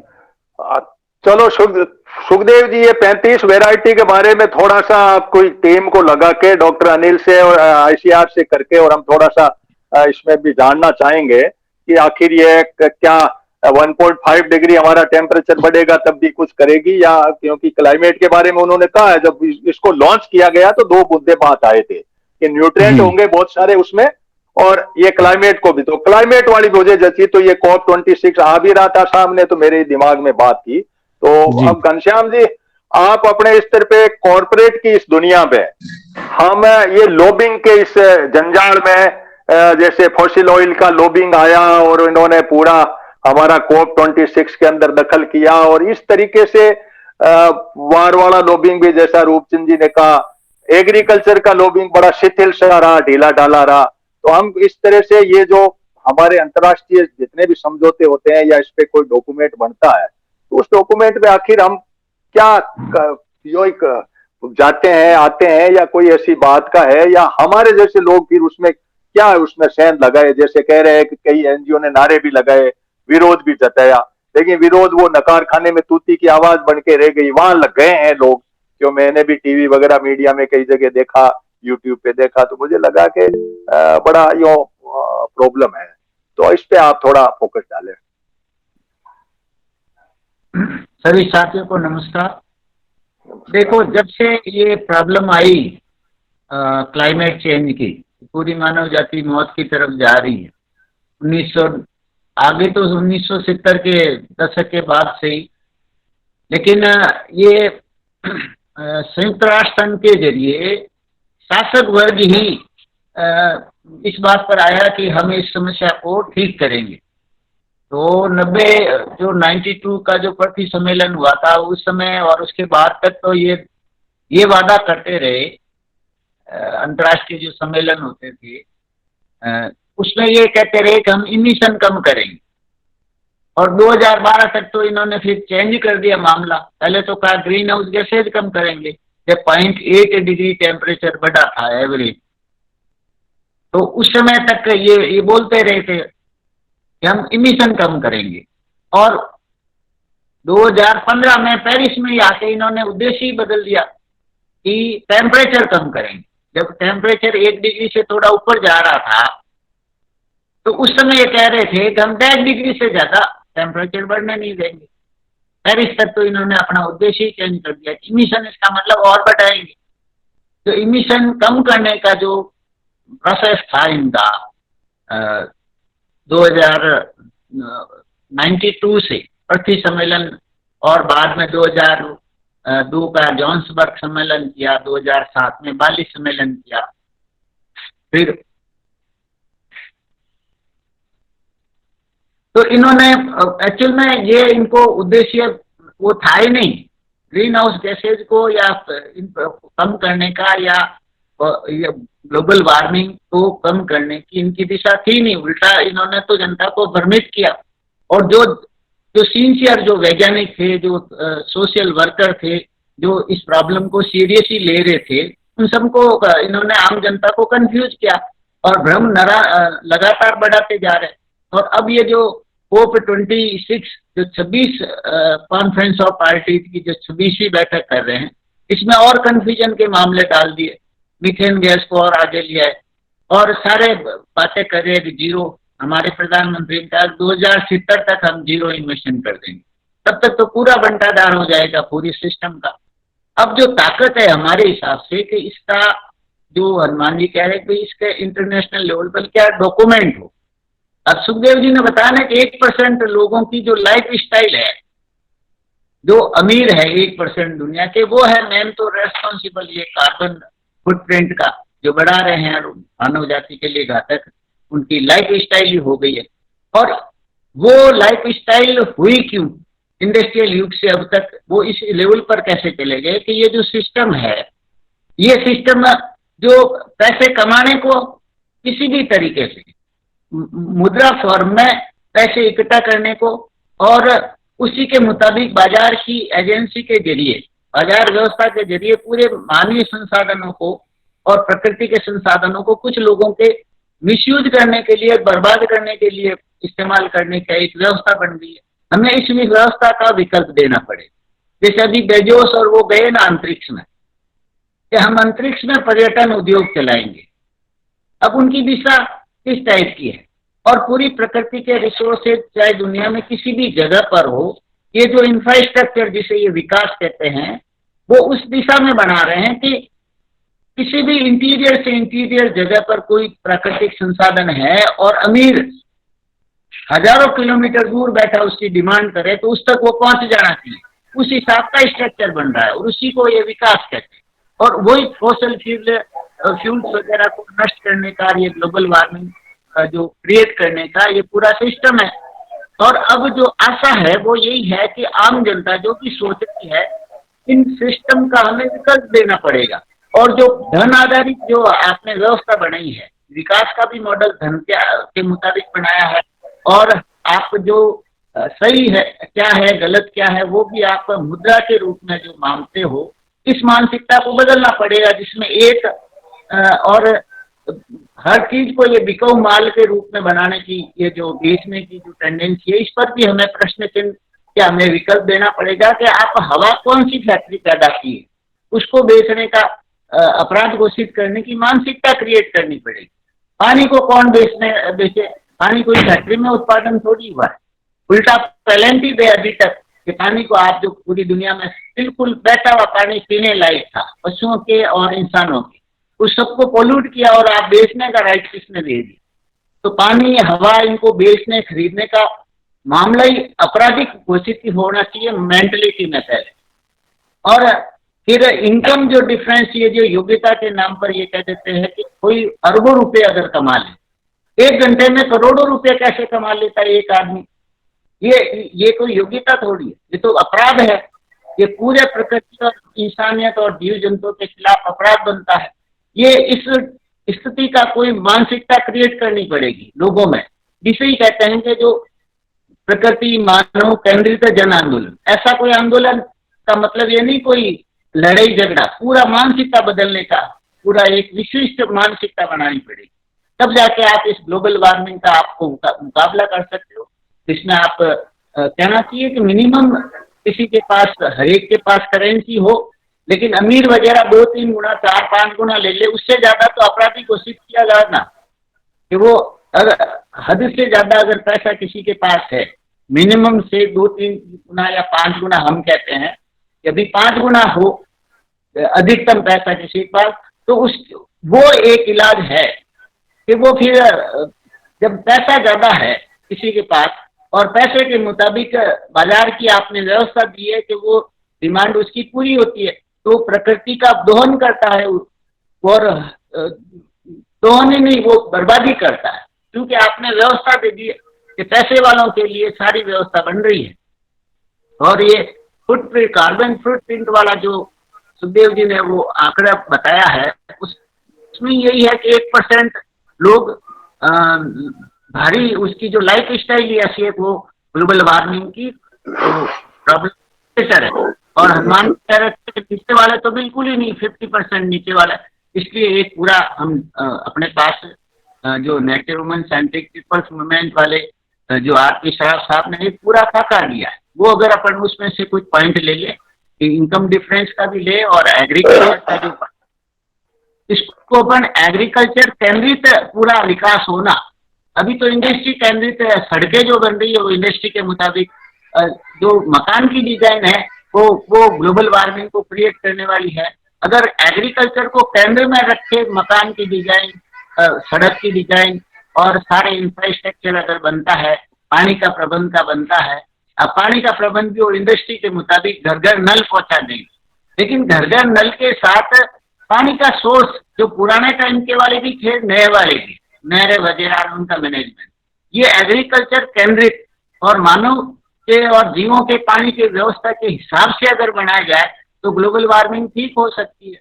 और ऐसे बहुत सारे वैज्ञानिक है जो मतलब पर्यावरण को और मानवता को ध्यान में रखते हुए पूरा इंफ्रास्ट्रक्चर का मॉडल दे रहे हैं, जिसमें युद्ध कार्य तो मामले बिल्कुल खत्म करने की जरूरत है।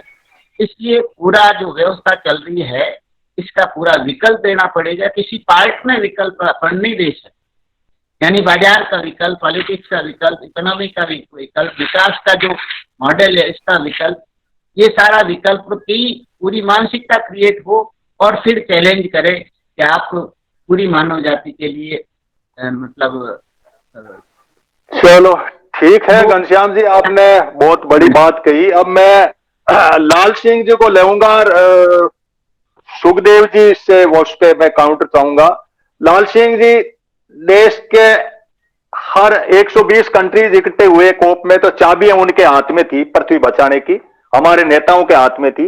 नेताओं की मजबूरी भी थी, कुछ जनसंख्या वृद्धि का कारण भी था, देशों के अंदर जनसंख्या बढ़ रही, उनको पालना था। उसके लिए इंडस्ट्री भी एक अपना पक्ष है, एग्रीकल्चर भी एक अपना पक्ष है। मुझे पता है कि रोजगार, बेरोजगार, इंडस्ट्री और वेल्थ क्रिएटर जो लोग हैं, 1% लोग जिसका सुखदेव जी ने पहले जिक्र किया, तो उनको हम हमारी भाषा में जो इकोनॉमिक्स की भाषा और इस आज के युग में उनको वेल्थ क्रिएटर कर रहे हैं। हमारे प्रधानमंत्री जी भी कहते हैं कि वेल्थ क्रिएटर को हमें बहुत मानना पड़ेगा, क्योंकि ये वेल्थ क्रिएटर जो है हमारे इस गरीब जनता को, जिसको हम 50% या 60% लोग कहते हैं, इनको ही पालते भी हैं। तो लाल सिंह जी, आप अपना एक ऐसा पक्ष, ऐसा चिंतन क्या सोचते हैं कि क्या इधर ये जनसंख्या वृद्धि, इधर ये पर्यावरण खराब, फिर खराबा कोई करे, दुख 50% लोग पाए, तो इसके बारे में अपना, फिर आप डीएफओ हैं फॉरेस्ट के, एक्शन प्लान के तौर पे क्या फॉरेस्ट के मार्फत क्या विकल्प दिया जा सकता है, ऐसी बात को अपना रखते हुए करें। फिर मैं वापस इनके काउंटर पे सुखदेव जी को लाऊंगा कि दोनों का बैलेंस कैसे हो, एग्रीकल्चर, इंडस्ट्री और कॉरपोरेट और जनसंख्या और देश के नेता और पब्लिक और एनवायरमेंट का सोच, इन पे बैलेंस आना अपना इस सेशन में जरूरी है। हम रिकॉर्डिंग भी कर रहे हैं, इसलिए टू द पॉइंट और सिस्टमेटिक बात को रखे। लाल सिंह जी। सभी को नमस्कार जी। देखिए, अभी इन्होंने बताया था कि 92 में ये आभास हुआ कि क्लाइमेट में कुछ चेंज आ रहा है जिससे मानव को परेशानी है। देखिए, आप इसे इस तरह से समझने की कोशिश करिए कि सारे देश बैठ के वहां इसी चिंता को कर रहे थे जो आप चिंता कर रहे हो, और चिंता ये थी कि कैसे इमिशन कम किया जाए जिससे कि वातावरण में टेम्परेचर बढ़ रहा है, ग्लोबल वार्मिंग हो रही है, उसको कैसे रोका जाए। जो ग्लोबल वार्मिंग हो चुकी है, वो कंट्री जो कर चुके हैं पोल्यूटर्स, जिसको कहते हैं कि डेवलप्ड कंट्री, वो कर चुके। 1800 में शुरू हो गया था, जब ये कोयला से भाप बना के इंजन चलने लगे, उस दिन से शुरू हो गया। और उस समय से लेके 1800 गया, 1900 गया, ये 2000 भी गया। तो ये मान लो आप कि ये उसमें वातावरण में कार्बन चला गया है, और क्या कहते हैं उनको, ग्रीन हाउस गैसेज चली गई, उससे टेम्परेचर तो बढ़ गया है, तो उससे हैजार्ड्स आ रहे हैं। और अब ये घबराहट है। अब घबराहट इसलिए भी है, एक तो ये घबराहट है कि भाई हैजार्ड्स आ रहे हैं, ये घबराहट और है, उसका आप नजरअंदाज कर रहे हो उस घबराहट को। वो घबराहट ये है कि चाइना, रसिया, अमेरिका और यूरोप, जिन्होंने कि ये पॉल्यूशन भेज दिया आपके लिए, और वो ऊपर टेम्परेचर बढ़ा चुका, अब वो ये चाहते हैं कि अब टेम्परेचर यहां से आगे ना बढ़े। क्यों नहीं बढ़े? क्योंकि हम तो चले जाएंगे नॉन फ्यूजल की तरफ, हम चले जाएंगे क्या नाम है, नॉन कन्वेंशनल एनर्जी की तरफ, और जो नए डेवलप होके आ रहे हैं, जैसे इसमें इंडिया है, इनके मिशन को बंद करो, इन्हें डेवलप मत होने दो। तो जो आप कह रहे हैं वही उद्देश्य उनका भी है। आप ये मत समझो कि आपका जो उद्देश्य है कि देश में डेवलपमेंट ना हो, वही उद्देश्य उनका भी है कि इनका इमिशन अब होना नहीं चाहिए। आप समझ लीजिए बात को आप जो कह रहे हैं कि मानव सेंट्रिक और प्रगति सेंट्रिक होना चाहिए, वो आज कह रहे हो आप, 2 साल नहीं कहा आपने। आप आज कहने लगे हो कि देश डेवलप ना हो। अच्छा, उसके लिए बहुत जरूरी है कि आप ये उससे रोकें डेवलपमेंट को, नहीं तो कैसे नहीं होगा। तो आपका ये जो एजेंडा है कि साहब ये कॉरपोरेट बिगाड़ रहे हैं, हम बिगाड़ रहे हैं, ये तो एक अपना इंटरनल मामला है। एजेंडा तो विदेशी चल रहा है। एजेंडा ये चल रहा है कि इंडिया डेवलप नहीं हो जाए, इंडिया का इमिशन बहुत ज्यादा होगा क्योंकि यहाँ पे पॉपुलेशन बहुत ज्यादा है। हमने भी पट्टे हिम्मत नहीं आ रही है। और हम क्या कर रहे हैं बताएं आपको, हम ये कर रहे हैं कि हम इस कार्बन वाली एनर्जी को यूज ही नहीं करेंगे। हम करेंगे अपने जो सन है उसकी सोलर एनर्जी को यूज करेंगे, हम विंड एनर्जी को यूज करेंगे। अभी आपके कोई श्रीमान जी बोल रहे थे कि हवा में से अगर एनर्जी ले लेंगे तो हवा को ही बेच रहे हैं। This thought is very bad. हम विंड में से भी एनर्जी लेंगे, हम पानी में से भी एनर्जी लेंगे, हम हाइड्रो इलेक्ट्रिक एनर्जी भी बनाएंगे, और हम जो है सोलर एनर्जी भी बनाएंगे। और हमारा एक दाव और है, हम ये चाहते हैं कि हमारे तरफ दोनों तरफ से जो प्रेशर आ रहा है, बाहर से भी कि हम डेवलप ना हो जाए, और अंदर से एक दूसरा प्रेशर आ रहा है इस नाम से कि साहब हमें तुम मारे दे रहे हो, और तुम कॉर्पोरेट को दे रहे हो, और तुम ये कर रहे हो, तुमने हम मार दिए। ये इसको भी काउंटर करने के लिए हमारे पास एक दाव और है। हम ये चाहते हैं कि हम एनएसजी ग्रुप में आ जाएं, तो हम अपना न्यूक्लियर एनर्जी को यूज करें जो कार्बन नहीं देती। न्यूक्लियर एनर्जी में हम सफल इसलिए नहीं हो रहे हैं कि हमको रोका हुआ है, हमको डेवलप्ड कंट्रीज ने, क्योंकि हम नॉन एनपीटी के साथ सिग्नेटरी नहीं है, इसलिए हम एनएसजी में रोके हुए हैं। जब एनएसजी में रोके हुए हैं तो हमारी ये कोशिश है, हम ये कोशिश कर रहे हैं कि अगर आपको हमारे एमिशन बंद करना है, अगर आपको हमारा टेम्परेचर कम करना है, तो हमें एनएसजी में शामिल करो। हम नहीं चाहते इस कार्बन को यूज करना, हम नहीं चाहते इस पेट्रोल और इस कोयले को यूज करना, हम नहीं चाहते ग्रीन हाउसेस बनाना, लेकिन हमें आप न्यूक्लियर एनर्जी काम करने दो। तो हमारा भी दाव पूरा है, और अगर हम इसमें सफल हो गए तो हो सकता है कि हम दोनों ही ये एजेंडों को फेल कर दें। धन्यवाद। ठीक है लाल सिंह जी, आपने जो बात कही वो बात घनश्याम जी ने पहले कही थी। घनश्याम जी ये कहना चाह रहे थे कि भाई हमारी पूरी योजनाएं एग्रीकल्चर ओरिएंटेड बढ़े, इंडस्ट्री ओरिएंटेड नहीं बढ़े। बाकी ऐसा चिंतन है। तो सुखदेव जी, आप इसके बीच का बैलेंस, यदि आप इस लेवल पे हम ये सोचें कि भाई एक तरफ इतनी जनसंख्या है, इसको रोजी रोटी का भी सवाल है, इंडस्ट्री के बिना रोजगार कहां से आएगा, पूरा एग्रीकल्चर पे लोड हो जाएगा, तो कौन सा ऐसा कोई बात चलाएं। अब ये जो मैं इसको अव्यवहारिक कहता हूं, सन वाली बात, मेरे घर में भी सोलर लगा हुआ है, या ये विंड वाली बात, ये बहुत छोटे लेवल पे हम इस बात को ले सकते हैं, छोटे लेवल पे। भाई बहुत बड़ी एनर्जी, न्यूक्लियर एनर्जी तो पूरे लेवल पे है। बिल्कुल बिल्कुल एनएसटी वाली सुखदेव जी ने सुनी है आपकी बात, सुखदेव जी ने इस बात को सुनी है। ये सारी एनर्जी डेवलपमेंट का अंदर कार्बन के सिवाय हम एनर्जी को ले लें। अब ये सारी व्यवस्था लेकर के इस जनसंख्या को कैसे पाले। अब हवा में तो किला बना नहीं सकते, आप पूरा एग्रीकल्चर पे लोड डाल के बैठ जाओ। तो इस पे अपनी प्रतिक्रिया आप दो, फिर मैं आगे एक्शन प्लान पे चलूंगा जो साथी दूर से जुड़े हुए हैं कि इतना बड़ा दुख, इतना बड़ा संकट है, तो what action should be taken, और उसमें फिर हम रिफाइंड वे में कहेंगे कि प्रैक्टिकल वाइबल एक्शन कौन सा हो सकता है जो आम जन ले सके। उसके बाद में हम सम अप करेंगे। वो आधा घंटा अगला 5 मिनट में आप अपने इस मॉडल में, जो लाल सिंह जी ने कहा कि भाई हमें दुनिया रोक रही है, हम डेवलप होना चाहते हैं, हमारे 17% पॉपुलेशन है, हम उसमें जो न्यूक्लियर एनर्जी आ जाए, इन सारी बातों के ऊपर क्या। और घनश्याम जी ने कहा कि यदि इसको एग्रीकल्चर की मॉडल पे सड़क भी एग्रीकल्चर ओरिएंटेड बना दे, और भी हम एग्रीकल्चर ओरिएंटेड बना दे, तो शायद कुछ मॉडल अलग बने। इनके बीच की बात को आप सुखदेव जी रखो। मैं तो देखो संक्षिप्त में यही बात कहना चाहता हूं कि पहले तो जो विकास की अवधारणा है ना, इसको समझने की जरूरत है। जब हम ये कहते हैं कि यूएसए ने विकास कर लिया, यूरोप ने विकास कर लिया, पूरे जितने भी यूरोपियन कंट्री हैं वो तो विकसित हो गए, जापान विकसित हो गया, लेकिन वो हमारे को नहीं विकसित होने देना चाहते।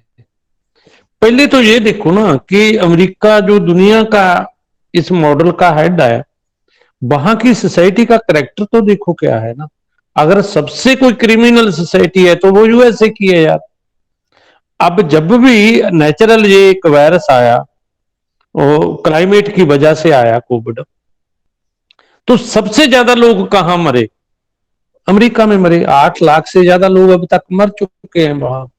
अभी अभी WHO ये कह रहा है कि पूरा यूरोप जो वो कोविड की 4th लहर के चपेट में आया हुआ है, और WHO कह रहा है कि 5 लाख लोग यूरोप में मरेंगे यार। तो वो विकास जो अपने सिटीजन को जो कह रहे हैं कि हमारे पास ऐसी इतनी हेल्थ फैसिलिटी है, हमारे पास ये है, हमारे पास वो है, क्या हम उसकी नकल करके, उसी विकास की नकल करके हम इंडिया को वैसे ही बनाना चाहते हैं जैसा यूरोप बन गया, जैसा यूएसए बन गया, जैसा जापान बन गया? जहां हम जब ये कहते हैं कि इंडिया विश्व गुरु रहा है, जहां आने वाले दिनों में बनने जा रहा है, जब हम उनकी नकल करके बनाएंगे तो हम विश्व गुरु कैसे बनेंगे? हमें तो अपना एक अलग डेवलपमेंट मॉडल इंडिया को देना पड़ेगा। और क्लाइमेट चेंज की प्रॉब्लम कोई इंडिया अकेला सेटल नहीं कर सकता, इस पे तो पूरी दुनिया को ही आना पड़ेगा। इसलिए एनर्जी की जो बात हो रही है, अगर आप जॉब की बात करते हो, अगर आप फूड सिक्योरिटी की बात करते हो, तो आपको वो सिर्फ और सिर्फ एग्रीकल्चर से ही मिल सकती है। आज के जमाने में इंडस्ट्री में हनुमान राम जी कोई जॉब नहीं है। वो सारी की सारी ऑटोमाइजेशन के, पूरी की पूरी ऑटोमाइजेशन के हवाले हो चुकी है। इवन उन्होंने तो वहां ड्रोन का उपयोग, वहां मतलब रोबोट का उपयोग करना शुरू कर दिया है। और पूरी की पूरी, जिसको आर्टिफिशियल इंटेलिजेंस ही बोलते हैं ये लोग, वो पूरी की पूरी इंडस्ट्री में और पूरा जो विकसित सेक्टर है उसमें उन्होंने यूज करना शुरू कर दिया है। वहां मैनुअल लेबर चाहिए नहीं उनको। अगर आपने लोगों को सही फूड देना है, सोशल सिक्योरिटी बनानी है, तो आपको एक अलग मॉडल बनाना पड़ेगा। वो मॉडल बन सकता है प्रकृति मानव सेंट्रिक मॉडल, जैसे लाल चंद जी कह रहे हैं। और मतलब ये जो कह रहे हैं ना कि हमारे को 2 किस्म का खतरा है, एक बाहर वाले नहीं हमारे को विकास करने दे रहे, एक हनुमान जैसे लोग या ऐसे अपने जैसे ग्रुप वाले लोग ये अंदर से नहीं हमें। ये अभी अभी पुणे में हमारा जो नेशनल सिक्योरिटी एडवाइजर है, उसने यही बात कही है कि अब हमारी लड़ाई है जो, वो किसी दुश्मन से मतलब फौजों की लड़ाई नहीं रहेगी है। और उन्होंने जो आईपीएस ऑफिसर हैं, उनकी कॉन्फ्रेंस को संबोधन करते हुए कहा है कि अब हमें खतरा है सिविल सोसाइटी से। इसलिए सिविल सोसाइटी को कैसे डील करना है वो आपने सीखना। इसलिए अब कारपोरेट को या जितने भी ऐसे लोग हैं, उनको खतरा कहां से आ रहा है? वो सिविल सोसाइटी से आ रहा है। क्योंकि अगर इस सबका से कोई चैलेंज करेगा कोई, तो वो सिर्फ और सिर्फ सिविल सोसाइटी ही अजहा कर सकती है। इसलिए बात दरअसल में ये है कि हमें एक ऐसे मॉडल की जरूरत है, वो यूएसए से, यूरोप से, या जो कारपोरेट मॉडल है उससे भिन्न हो। कारपोरेट मॉडल ने तो यूएसए और उनका जब विकास का जो पैमाना है, वहां अगर लोगों को सेटिस्फाई नहीं किया, वहां आप इतनी बेरोजगारी पैदा कर दी है, और वही मॉडल आप जब इंडिया में लाते हो, तो फिर ये तो हमारे तो बहुत ही ज्यादा और सत्यानाश हो जाएगा। इसलिए हमारा मॉडल यूरोप से और अमेरिका से अलग होगा। वो प्रकृति और मानव को सामने रख के होगा। और एग्रीकल्चर एक ऐसा सेक्टर है जिसमें सबसे ज्यादा जो एनर्जी है, जैसे पहला डॉक्टर अनिल ने कहा था, वो तो यार सिर्फ सनलाइट से आती है। और जो जितने भी हमारे पेड़ पौधे हैं, वो सबसे ज्यादा जो एनर्जी, मतलब कुछ लोग तो जहां तक भी बोलते हैं कि 95% जो एनर्जी है वो सनलाइट से आ रही है। और पेड़ सिर्फ जहां हमारी जो ग्रीनरी है, जहां हमारी वनस्पति है, वो सिर्फ 5% मिनरल और वाटर के रूप में जो लेती है, वो ही जमीन से लेती है। इसलिए अगर आप पूरी की पूरी फूड सिक्योरिटी को मतलब बढ़िया बनाना चाहते हो, तो आपको नेचुरल एग्रीकल्चर की तरफ आना पड़ेगा। और नेचुरल एग्रीकल्चर में हनुमान जी कई ऐसे मॉडल डेवलप हो चुके हैं जो आपको केमिकल एग्रीकल्चर या इंडस्ट्रियल एग्रीकल्चर से ज्यादा आउटपुट देते हैं और दे रहे हैं। और वो अगर हम उसको थोड़ा प्रमोट करें, वो ऐसे वो जो मॉडल है, तो ज्यादा से ज्यादा हम फूड भी ले सकते हैं और लोगों को मतलब हेल्दी भी बना सकते हैं, मेंटली भी और फिजिकली भी। इसलिए मैं ये कहना चाहता हूं लास्ट में अपनी बात को क्लिच करते हुए कि इंडिया को अमेरिका, यूरोप या कारपोरेट सेक्टर का जो मॉडल है, जो अभी उस मॉडल को जो हूबहूब कॉपी मोदी सरकार कर रही है, इस मॉडल को रिजेक्ट करना चाहिए। इंडिया को अपना एक अलग से मॉडल डेवलप करने की कोशिश करनी चाहिए जो प्रो नेचर और प्रो ह्यूमन हो। शुक्रिया। बहुत बहुत धन्यवाद। 2 लाइन बोलो। चलो, हाँ बोलिए डॉक्टर। हम अब भाई सुखदेव जी ने जो बोला, आप ठीक कह रहे हैं। मेरे मन में भी यही है कि साहब हमारे जो है ना फूड सिक्योरिटी रहे, लेकिन पूरे संसार में अमेरिका को और यूरोप को भी छोड़ दो, पूरे संसार में कोई एक एग्जाम्पल दे दो मुझे कि जो इस तरह से डेवलप नहीं हुआ हो, चाहे चाइना ही है। डेवलप तो ये इंडस्ट्रियलाइजेशन से ही हुए हैं। अगर आप उसी आदिम जाति के हिसाब से रहना चाहते हैं तो डेवलपमेंट की आवश्यकता नहीं है। अगर डेवलपमेंट की आवश्यकता है तो आपके बच्चों को है, वो कंप्यूटर चलाना चाहते हैं, डेवलपमेंट की आवश्यकता है। लाल सिंह जी, जो घनश्याम जी ने बात रखी ना, घनश्याम जी वाली बात पे आप, हाँ, कि भाई आप एग्री बेस्ड डायरेक्शन कर दो इसको, इंडस्ट्री को, हाँ, एग्री बेस्ड कर दो। एग्रीकल्चर बेस आप कह रहे हैं कि प्रो कॉर्पोरेट हो रहा है, प्रो एग्रीकल्चर नहीं हो रहा। ऐसा नहीं है, प्रो कॉर्पोरेट लगता है आपको, इंडस्ट्रियलाइजेशन होता है तो वो दिखता है। एग्रीकल्चर में जो काम हो रहा है, जो एग्रीकल्चर के लिए काम, वहां भी उन्होंने जो स्ट्रेस दिया है स्मॉल फार्मर्स के लिए, एडॉप्टेशन के लिए, वो आपको नहीं दिख रहा क्योंकि आप उसको सुनना ही नहीं चाहते। एडॉप्टेशन में उन्होंने कहा है कि भाई स्मॉल फार्मर्स को ध्यान दिया जाए, तो वो बात क्यों नहीं सुनते हो? वो दोनों ही की तरफ चल रहे हैं। वो कह रहे हैं कि हम इंडस्ट्रियलाइजेशन भी करेंगे और हम इंडस्ट्रियलाइजेशन भी करेंगे और हम खेती को भी बढ़ाएंगे। उसको देख लो आप, अगर आपको बैलेंस लग रहा है। चलो चलो चलो, ठीक है, अपना एक सार्थक डिस्कशन है। अब मेरे साथ में जगदीप जी सिरोवा एक जुड़े हुए हैं, अरविंद जी बिगानिया है और एक दो साथी और हैं, उनको मैं लेना चाहूंगा और बाद में कोई काउंटर बात किसी की होगी तो जगदीप जी, एक मिनट। हाँ हाँ, बोल दीजिएगा श्याम जी, बोल दीजिए आप। फिर मैं ये कह रहा हूँ कि ये जो ग्लोबल वार्मिंग की जो प्रॉब्लम है, इंडस्ट्री और इसका जो इंडस्ट्री को बढ़ावा देने वाला वो जो बाजार तंत्र है, उसके कारण ग्लोबल वार्मिंग बढ़ी। बाजार की जो फिलोसॉफी है वो ये कहती है ना कि योग्यता के नाम पर अरबों रुपए इकट्ठे कर सकते हो। ये फिलोसॉफी गलत है, इसको चैलेंज करना पड़ेगा। एग्रीकल्चर ऐसा नहीं करती।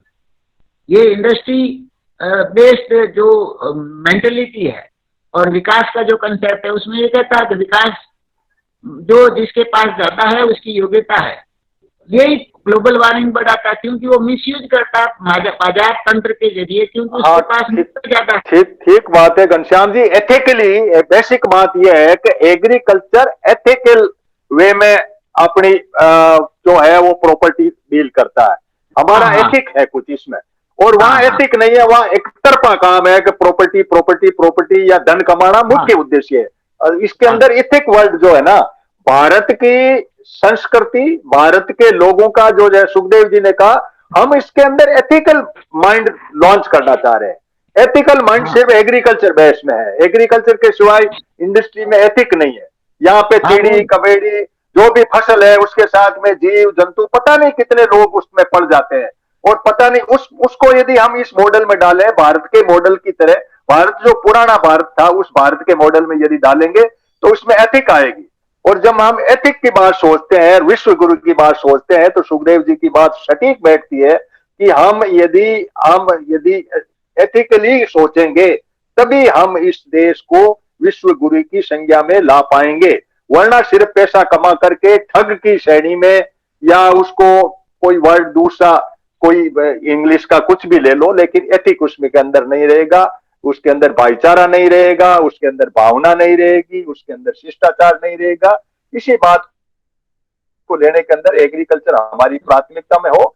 इंडस्ट्री को कोई नकार नहीं रहा, लेकिन मॉडल ऐसा हो जो उसके अंदर एथिक हो, कोई भी चीज बने उसमें एथिकली हम जाए। अरविंद जी बिजारनिया जो है, आप अपनी बात को रखें और इस मॉडल में हम एक्टिविस्ट लोग क्या सोचते हैं, क्या करते हैं, अरविंद जी।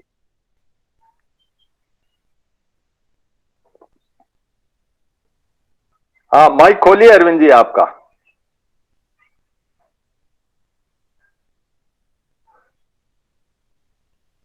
हाँ क्यों हनुमान जी, अरविंद? ज्यादातर बातें जो मेरे को कहनी थी वो कह दी गई हैं, तो हाँ, फिर भी अपना कोई नई बात नहीं है कहने के लिए।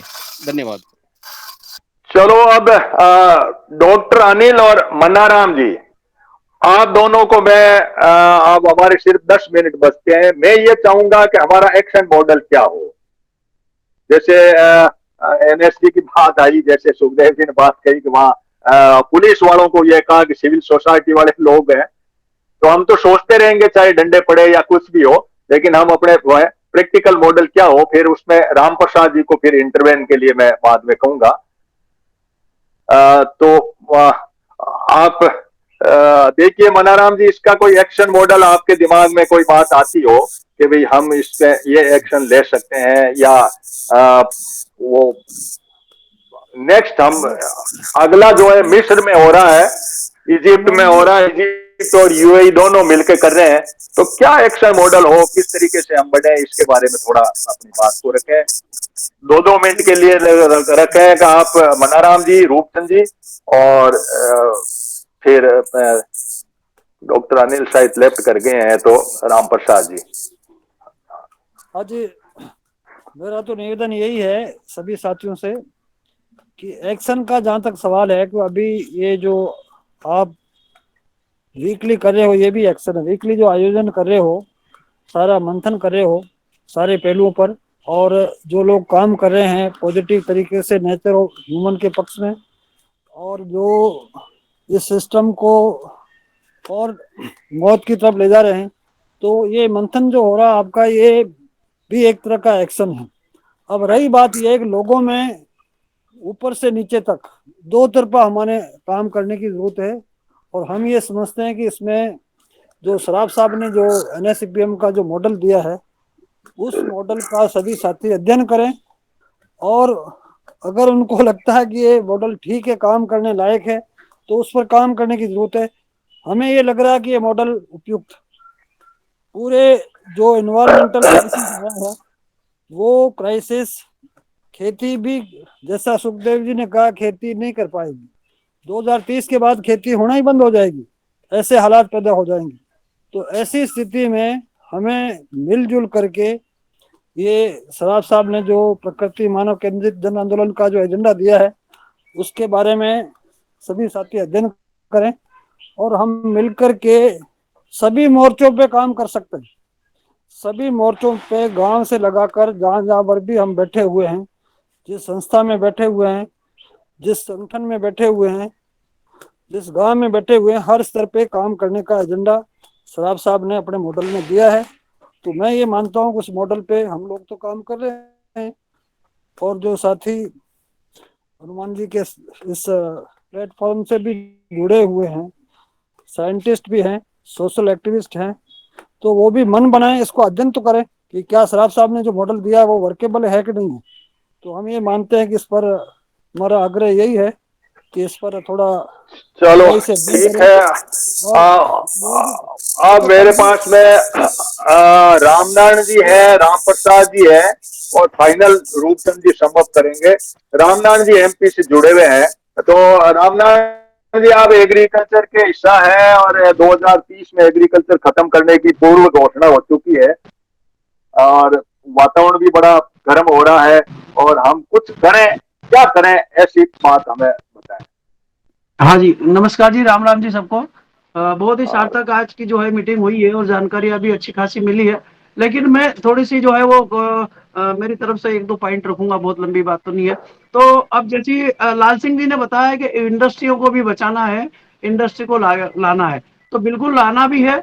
और खास करके आज जो देखा जाए तो हमारा किसान वर्ग जो है, खेती के संबंध में जो खेती जहाँ हो रही है, मैं जिस जगह में बैठा हूँ बहुत बड़ा इंडस्ट्रियल एरिया है साहब, इन इंडस्ट्रियों में आप जाके देखोगे, इन इंडस्ट्रियों की कंपनियों के गलियों में निकलोगे, उनके बीच की सड़कों से निकलोगे तो मुंह पे कपड़ा बांधना पड़ता, नाक में जो है वो अपन को मास्क लगाना पड़ता, इतनी जो है ये लोग गैसें छोड़ते हैं, इतनी जो प्रदूषण फैला रहे हैं।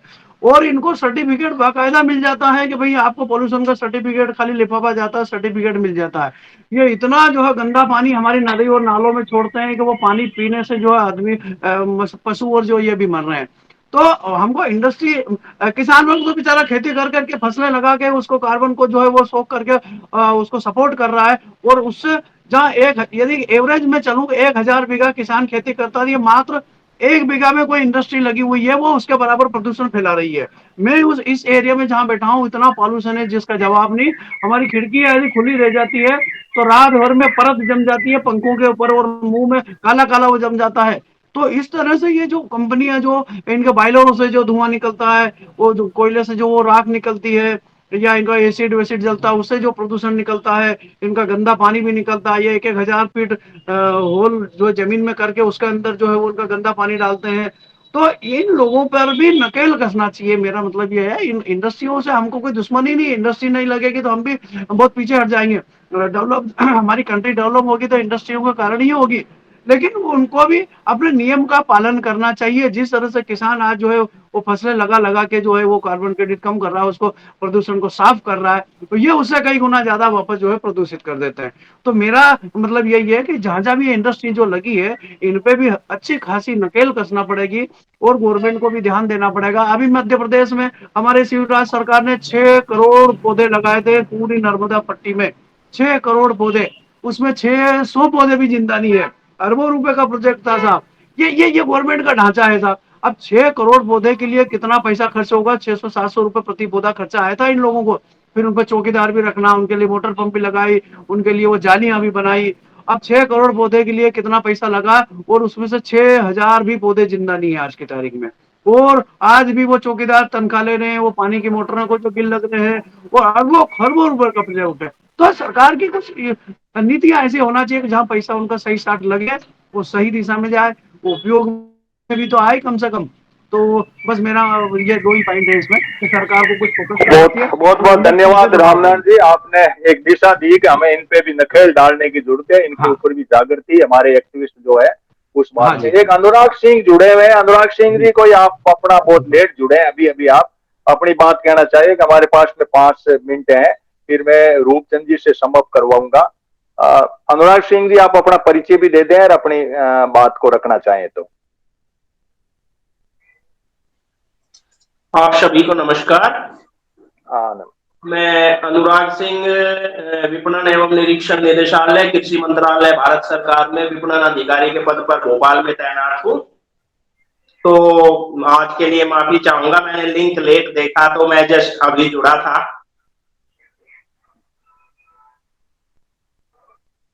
और कुछ बात आप, हम COP26 के ऊपर हमारा पूरा चिंतन था और उस पे अपनी बात रखना चाह रहे थे, उस पे कोई बात कहें तो, वरना आप जुड़े जरूर। हम संडे को अच्छा सार्थक डिस्कशन करते हैं।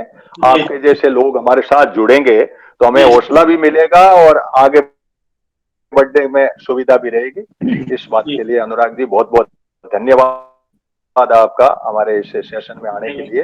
हाँ, लाल सिंह जी कुछ कहना चाहे तो फिर रूपचंद जी से हम फाइनल टच लेकर के और हम मैं एक छोटी सी लाइन कहना चाहता हूँ। हाँ, आप कह दीजिए सर। देखिए, क्या हम कार्बन एमिशन को 0 कर दें और हम कन्वेंशनल एनर्जी का उपयोग भी खत्म कर दें और हम एनएसजी से, न्यूक्लियर पावर से अगर डेवलप होना चाहें, तो क्या ये श्रीमान जो मॉडल बता रहे हैं मानव प्रकृति सेंट्रिक, ये राजी होंगे या मतलब इंडस्ट्री को फेंकना ही पड़ेगा देश के बाहर? वो देखो लाल सिंह जी, हमने जहर खाने के लिए पैदा नहीं हुए हैं, इसलिए उसमें नहीं है। रूपचंद जी, अब आप अपनी बात को ये रखिए, क्योंकि हमने बहुत डिस्कशन कर लिया। कोई एक्शन प्लान, कोई एक छोटा सा एक्शन, यदि हमारे ग्रुप के साथी 5-10 ग्रुप जोड़ता हूं मैं, कोई ऐसा एक्शन प्लान आपके माइंड में हो जिसको कहीं न कहीं हम एक एक्ट के तौर पे ले सकें। इस बात के लिए थोड़ा सा आप करें, फिर समअप करते हैं, हमारा टाइम हो जाएगा। 2 या 3 मिनट में आप बात रखिए। सबको नमस्कार। एक बात जो पहले छूट गई थी वो मैं थोड़ी सी पूरी कर लूँ, फिर मैं अपने बात रख देता हूँ क्या एक्शन प्लान होना चाहिए। कि 4th पॉइंट जहाँ लिखा हुआ ना टुगेदर डिलीवरी, उसमें 2 पॉइंट दिए उन्होंने मेन। एक तो पेरिस के रूल बुक बनाए जाए ताकि INDC को कैसे लागू करे, एक बात। और दूसरा साउथ गवर्नमेंट को जो इंस्ट्रक्शन है कि वो बिजनेस सर्कल के साथ और सिविल सोसाइटी के साथ वो कोलैबोरेट करके क्लाइमेट चेंज का मुकाबला करें। जब बिजनेस सर्कल को एडवाइस कर दिया और सिविल सोसाइटी के बारे में अपने साथियों ने पहले बता दिया है कि जो हमारी जो इंटरनल पॉलिसी जो आ रही है वो सिविल सोसाइटी के बारे को किस नज़रिए से देखती है कि ये एक वार मांगने एंटी नेशन एलिमेंट है। इसका मतलब ये है कि जहाँ वही चलेगा जो उन्होंने हैदराबाद में कहा है। एक बात ये NSC की बात, ये रही इंटरनल बात। अब गाइडलाइन के लिए जो है कि जैसे आप जो आप सोचते हो वो कहो और जो कहते हो वो करो। तो सबसे पहले मैं पहला जो चीज़ देता हूँ वो देता हूँ, मैं आपसे रिक्वेस्ट है कि एक्शन प्लान हमारा होगा सोचने वाला। जो आदमी सोचता नहीं वो एक्ट किस पर करेगा। एक गैप तो जहाँ हो जाता है, हम बगैर सोचे बगैर प्लान हुए हम एक्ट करना शुरू कर देते हैं और फिर पता लगता है ओहो। जैसे अभी एक एग्जांपल आई कि नर्मदा डैम बनाने में जितना जंगल डूब में चले गए वो तबाह किए और अब इतने प्लांट लगाए उनमें 600 का 6000 बचा है, तो वो एजेंडा आ गया। मतलब उधर भी पैसे वेस्ट किए, इधर भी पैसे वेस्ट किए।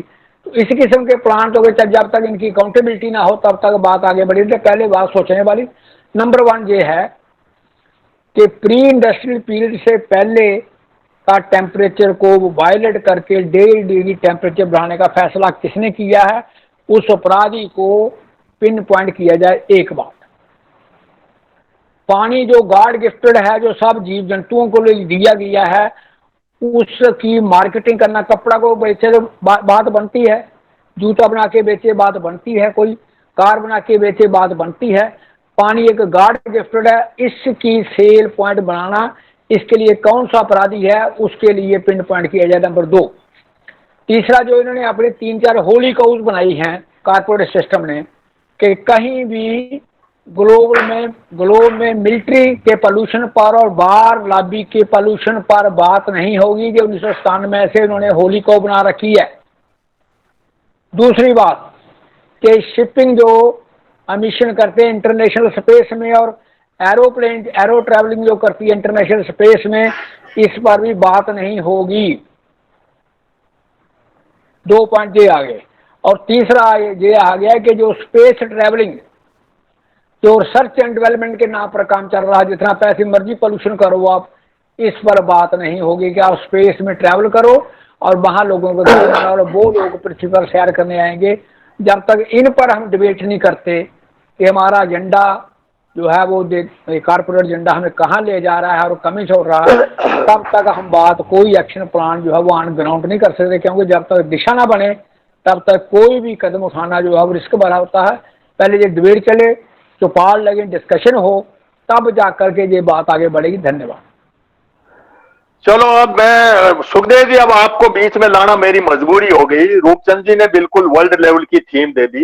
एक्शन प्लान का मतलब हम थोड़ा सा सोच के हम अपने लेवल पे कोई एक्शन कर सकें, जो प्रो एग्रीकल्चर बेस्ड कोई एक्शन हो जाए या प्रो अवेयरनेस बेस्ड भी बात ठीक है, बहुत बड़ी बात है ये कि हम सोचें, लेकिन कुछ एक्शन करें। इस पे कोई 2 मिनट में आप अपना कोई एक्शन जो ग्रुप के जो सदस्य जुड़े हुए हैं उस पे एक्ट करने की एक दिमाग में बात लाए। देखो, मेरा सोचना तो यही है कि जैसे एक तो रूप जी ने कहा कि इन बातों पे लोग वो चर्चा होता है, तो यही है हम नेचुरल एग्रीकल्चर की तरफ भी, जैसे कुछ निर्माण का काम जो हम कर सकते हैं ना, वो ये कर सकते हैं कि नेचुरल एग्रीकल्चर के अलग अलग मॉडल हैं, उन अलग अलग मॉडल को हम अपनी मतलब लाइफ में उतार सकते हैं, जिसमें से मैं आप एक मॉडल सजेस्ट करूंगा कि पाकिस्तान के एक डॉक्टर आसिफ शरीफ हैं, जिन्ना दा मॉडल है PQNK, फायदा कुर्ती निजामे का, और वो एक मॉडल है। मैं भी मतलब नेक्स्ट टाइम से अभी मैं शुरू करूंगा उसको, और मैं कह रहा हूं कि कोई भी करो, मतलब अलग अलग जो आपको ये नेचुरल एग्रीकल्चर के मॉडल है, जिसको जो भी मॉडल अच्छा लगता है, और नेचुरल एग्रीकल्चर की तरफ बढ़ने से ही हम ये दिखा सकते हैं कि यार हम बगैर खाद के, बगैर फर्टिलाइजर के या बगैर केमिकल के भी अच्छी प्रोडक्शन लेकर और फूड सिक्योरिटी को हम मतलब इंश्योर कर सकते हैं। मेरे को तो बहुत इस पे है,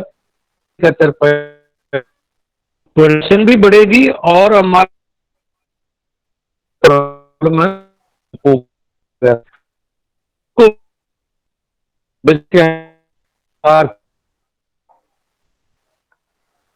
उसकी जगह पहले है बाद में देखेंगे और क्या करना है। मैं शुक्रिया। चलो ठीक है, आपका थोड़ा नेट प्रॉब्लम भी रही। बहुत बहुत धन्यवाद आप सबके जुड़ने का। लंबा क्योंकि टाइम बाउंड प्रोग्राम है, रिकॉर्डेड प्रोग्राम है, हम सब आपको इसका यूट्यूब पे लिंक भी भेजेंगे। और अनुराग सिंह जी, आपका कोई लिंक जहां से आपने लिया, आप कहें तो आपको भी ये पूरा सेशन का हम आपको भी भेजेंगे। जुड़ने के लिए धन्यवाद, और आगे भी आप जुड़ते रहे आप सभी साथी। और यूट्यूब चैनल पे भी कमेंट का कोई प्रावधान है, आप अपनी बात को आगे बढ़ा सकते हैं। लाल सिंह जी, आप भी अपनी कोई बात कमेंट पे आती है तो आप अपनी बात को रख सकते हैं। मनाराम जी, रूपचंद जी, सुखदेव जी, रामनारायण जी, राम प्रसाद जी और सारे साथी जो जुड़े, बिजानिया जी वगैरह, घनश्याम जी, आप सभी का बहुत बहुत धन्यवाद आपके आने के लिए। नेक्स्ट संडे को 11:22 पर फिर हमारा जो